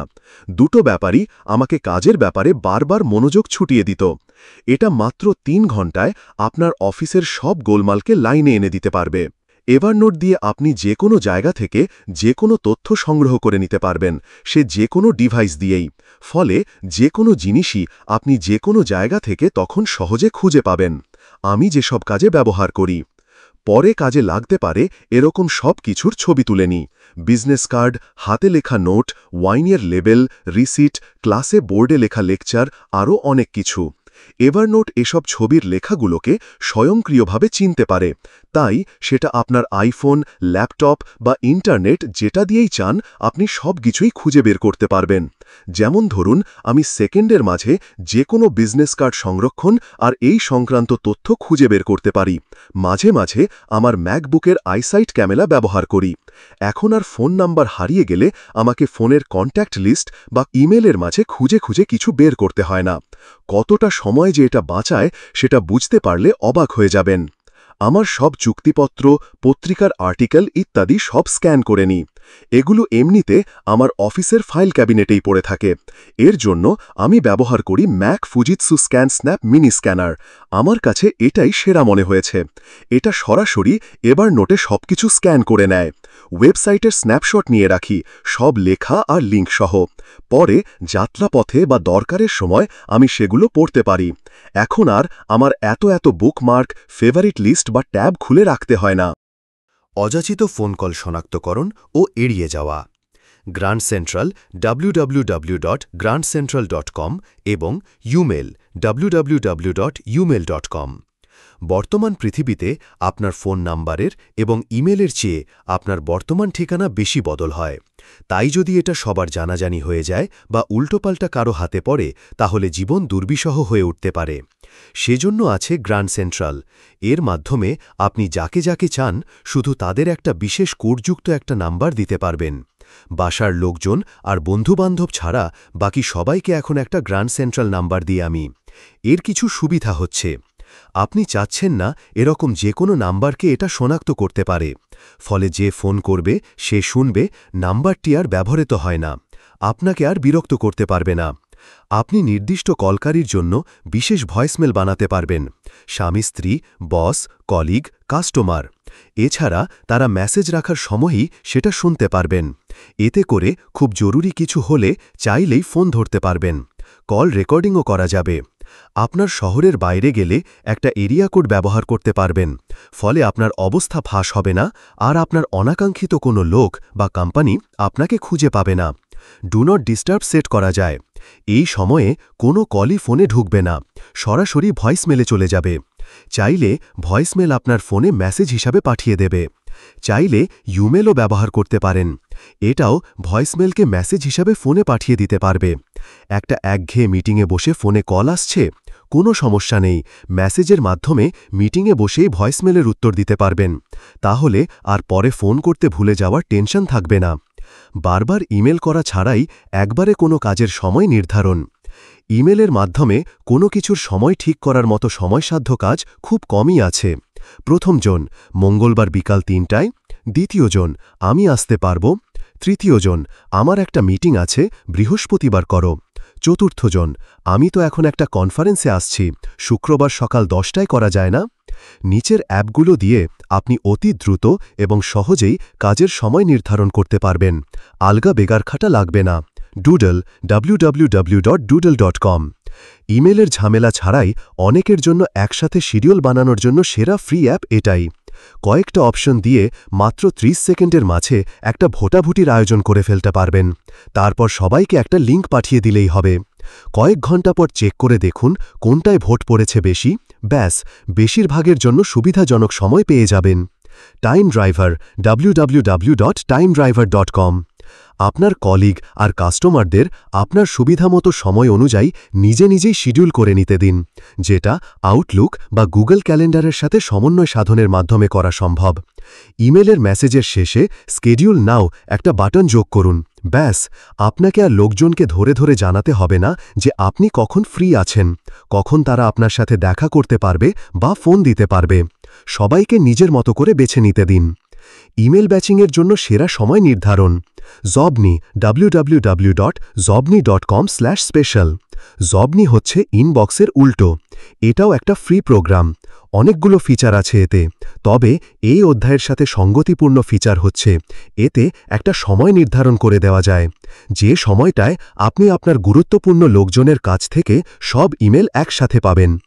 এই সময়টুকুর কারণে আপনি অন্য লোকদের ইমেল কম চেক করলেও আপনার বিশেষ লোকজনের বস, কাস্টমার মেল কখনোই মিস যাবে না। এছাড়া ইমেলে যে নাম্বার বা ঠিকানা দেওয়া থাকলে সেগুলোকেও স্বয়ংক্রিয়ভাবে ফোনে সেভ করে দেয়। ইনবক্সের ব্ল্যাক হোলে না ঢুকেই ইমেল পাঠানো। কোনো খবর মিস হয়ে গেল কিনা এই টেনশনে কখনো ইনবক্সে ঢুকবেন না। এর চেয়ে এই সার্ভিসগুলো ব্যবহার করুন। কাজে মনোযোগ হারাবেন না, আপনার জরুরি কাজ বা অবসর কোনোটাই আর মাটি হবে না। জট www.jot.com এটা দিয়ে পারবেন নিজের নতুন কোনো চিন্তা সংরক্ষণ করা, কাজের লিস্ট বানানো বা ফ্রি ফোন কলের মাধ্যমে রিমাইন্ডার সেট করা। এটা দিয়ে আপনার কথা 15-20 সেকেন্ড মেসেজে পরিবর্তন করে নিয়ে যাকে ইচ্ছা তাকে ইমেল করতে পারবেন, চাইলে নিজেকেও। গুগল ক্যালেন্ডারে পাঠালে অটোমেটিক শিডিউল হয়ে যাবে। জট দিয়ে আপনি টুইটারে www.twitter.com, ফেসবুকে www.facebook.com voice message link post করতে পারবেন। এরকম আরও অনেক কাজ যেগুলো করতে ঘন্টার পর ঘন্টা সময় লাগত, তা এখন সর্বনিম্ন সময়ে করা সম্ভব। কপিটক www.copytalk.com 4 মিনিট পর্যন্ত কথা রেকর্ড করা যায়, পরে সেটা মেসেজে পরিবর্তন করে আপনার ইমেইলে পাঠিয়ে দেবে। বুদ্ধিবৃত্তিক কাজের জন্য অসাধারণ আর কাজও নিখুঁত। পুরোপুরি ওয়েব ব্রাউজিং বন্ধ করে দেওয়া। ফ্রিডম www.ibiblio.org/freedom ফ্রিডম একটা ফ্রি অ্যাপ্লিকেশন। এটা দিয়ে আপনি অ্যাপল কম্পিউটারে 1 থেকে 480 মিনিট পর্যন্ত 8 ঘন্টা নেটওয়ার্ক বন্ধ রাখতে পারবেন। ফ্রিডম দিয়ে ইন্টারনেট আপনার কাজের যে ব্যাঘাত ঘটায় তা বন্ধ করতে পারবেন, ফলে পূর্ণ মনোযোগ দিতে পারবেন আপনার আসল কাজের দিকে। ফ্রিডম আপনাকে স্বাধীনতা দেবে, শুধু কম্পিউটার রিবুট করলে তখন সময়ের আগে ফ্রিডম বন্ধ করা যায়। আর কম্পিউটার রিবুট করার ঝামেলা এড়ানোর জন্যই আপনি চ্যাট করার বাদ দিয়ে কাজে মন দেবেন। প্রথমে অল্প সময়ের জন্য 30-60 মিনিট ব্যবহার করে দেখুন। অস্বস্তিকর বুভ্যাস অনুশীলনের চ্যালেঞ্জ। 2 বছর বয়সী হয়ে যান আবার 2 দিন। পরের 2 দিন ঠিক একজন আদর্শ 2 বছর বয়সী বাচ্চার মতো হয়ে যান আর সব অনুরোধের জবাবে এক কথায় না বলে দিন। কোনো বাছাইয়ের মধ্যে যাবেন না, শুধু চাকরি চলে যেতে পারে এমন কাজ ছাড়া আর সব কিছুতেই না বলতে থাকুন। স্বার্থপর হন। গত অনুশীলনটার মতোই এটারও উদ্দেশ্য ফলাফল যাচাই না, এখানেও আপনাকে না বলা শেখানোটাই উদ্দেশ্য। আপনি যাতে অনায়াসে না বলতে পারেন সেটা আয়ত্তে আনা। নিচে উদাহরণ দেওয়া হলো। তোমার হাতে সময় আছে? সিনেমা দেখতে যাবে নাকি আজ? এই কাজটা একটু সাহায্য করতে পারবে? সবগুলোর উত্তর না। আবার বাড়িয়ে মিথ্যে অজুহাত দিতে যাবেন না, তাহলে কিন্তু তখন আপনাকে অনুরোধে ঢেকে গিলতে হতে পারে।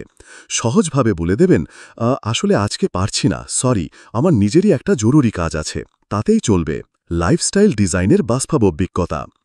ব্যাচিংয়ের জন্য পিও বক্স ব্যবহার করতে পারেন। ব্যাপারটা হয়তো সবাই জানেন, কিন্তু আপনার চিঠিপত্র ব্যাচিংয়ের একটা ভালো বুদ্ধি হচ্ছে বাসায় চিঠি না নিয়ে পিও বক্স ব্যবহার করা। আমরা আমাদের বাসার ঠিকানা বেশি জানাজানি না করার জন্য পিও বক্স ভাড়া নিয়েছিলাম, কিন্তু এতে আরও যে সুবিধা হয়েছে তা হচ্ছে আমরা এখন আর চিঠি আদান প্রদানে বেশি সময় নষ্ট করছি না, যা পাচ্ছি সেটাও বেচে। আমাদের পোস্ট অফিসে রিসাইক্লিং বিন আছে, ফলে 60 ভাগ চিঠি আর আমাদের বাড়িতে বয়ে আনতে হয় না। বেশ কিছুদিন আমি সপ্তাহে 1 দিন চিঠিগুলো আনতাম, তাতে বুঝতে পারলাম যে এতে আমার শুধু সময় কম লাগে তা না, আমি চিঠিগুলো খুব সুন্দর করে ব্যবস্থাপনাও করতে পারছি। আগে চিঠিগুলো জমিয়ে রাখতাম যে ভবিষ্যতে কাজে লাগে কিনা, কিন্তু এখন সাথেই ওগুলো সরিয়ে ফেলি। Laura Turner. পরিবারের জন্য সপ্তাহে 4 ঘন্টা কাজ মানেই যে 4 মাস নৌকায় করে ক্যারিবিয়ান দ্বীপপুঞ্জে ঘুরতে হবে এমন কিন্তু না, তবে সেটাই কারো স্বপ্ন হলে ভিন্ন কথা। কিন্তু সহজভাবে প্রতি বিকেলে পার্কে হাঁটতে যাওয়া বা ছুটির দিনটা একসাথে কাটানো এসবের জন্য সময় বের করতে পারার জন্য বইটা পড়া সার্থক। এটাকে কাজে লাগানোর জন্য অনেকগুলো উপায় আছে। বাচ্চারা যদি কথা দেয় যে সন্ধ্যায় আম্মু যখন কম্পিউটারে কাজ করবে তখন বিরক্ত করবে না, আর স্বামী তখন বাচ্চাদের সঙ্গে দেবে, বাবা মা দুজনেই পালা করে বাচ্চাদের দেখাশোনা করবে ইত্যাদি। পরিবারের জন্য মোটা অঙ্কের টাকা ইনকাম করার চেয়ে পরিবারের সাথে সময় কাটানো কম গুরুত্বপূর্ণ না। অ্যাড্রিয়ানে জেনকিন্স। এমন করলে কেমন হয়, আপনি ঘুরেও বেড়ালেন, আবার এর সাথে কম খরচে ডেন্টিস্টও বা ডাক্তার দেখালেন। যে টাকা বাঁচবে তা দিয়ে কিন্তু ভ্রমণের খরচও উঠে যাবে। আমি থাইল্যান্ডে ছিলাম 4 মাস। ওখানে আমার রুট ক্যানাল করা লেগেছিল, আর তাতে খরচ হয়েছিল অস্ট্রেলিয়ার তুলনায় 1/3। থাইল্যান্ড, ফিলিপাইন, গোয়া, ভিয়েতনামে ভ্রমণকারীদের জন্য এরকম অনেকগুলো বিশেষজ্ঞ ক্লিনিক আছে। সেখানে ডেন্টিস্টরা ইংরেজিতেই কথা বলে। ইউরোপের অনেক লোকজনই পোল্যান্ড বা হাঙ্গেরি যায়। আরও জানতে গুগলে দেশের নাম লিখে সার্চ দিন, পেয়ে যাবেন বিদেশিদের জন্য সেখানে চিকিৎসার কী ব্যবস্থা আছে। ওসব দেশে গেলে চাইলে এই বিশেষজ্ঞ দেখাতে পারেন বা চ্যাট ফোরাম থেকে সুপারিশ নিতে পারেন। আমি এখন অস্ট্রেলিয়াতে থাকি। এখনও আমি ঘুরতে যাই, যখন তখন আমার বাৎসরিক দাঁতের চেকআপটা করিয়ে আসি। এতে যে খরচ বাঁচে তাতে আমার বিমানের ভাড়া উঠে যায়। এমনকি উন্নত দেশগুলোর মধ্যেও কিন্তু খরচের ব্যবধান আছে। যেমন ফ্রান্স কিন্তু ব্রিটেনের চেয়ে সস্তা, অস্ট্রেলিয়া আমেরিকার চেয়ে সস্তা। লেখকের মন্তব্য, মেডিকেল ট্যুরিজমের দুনিয়া সম্পর্কে জানুন https://n.wikipedia.org/medicaltourism-এ। এমনকি টিচ মতো বড় ইন্স্যুরেন্স কোম্পানিও বাইরের দেশে চিকিৎসার খরচ দিয়ে থাকে। অজ্ঞাত।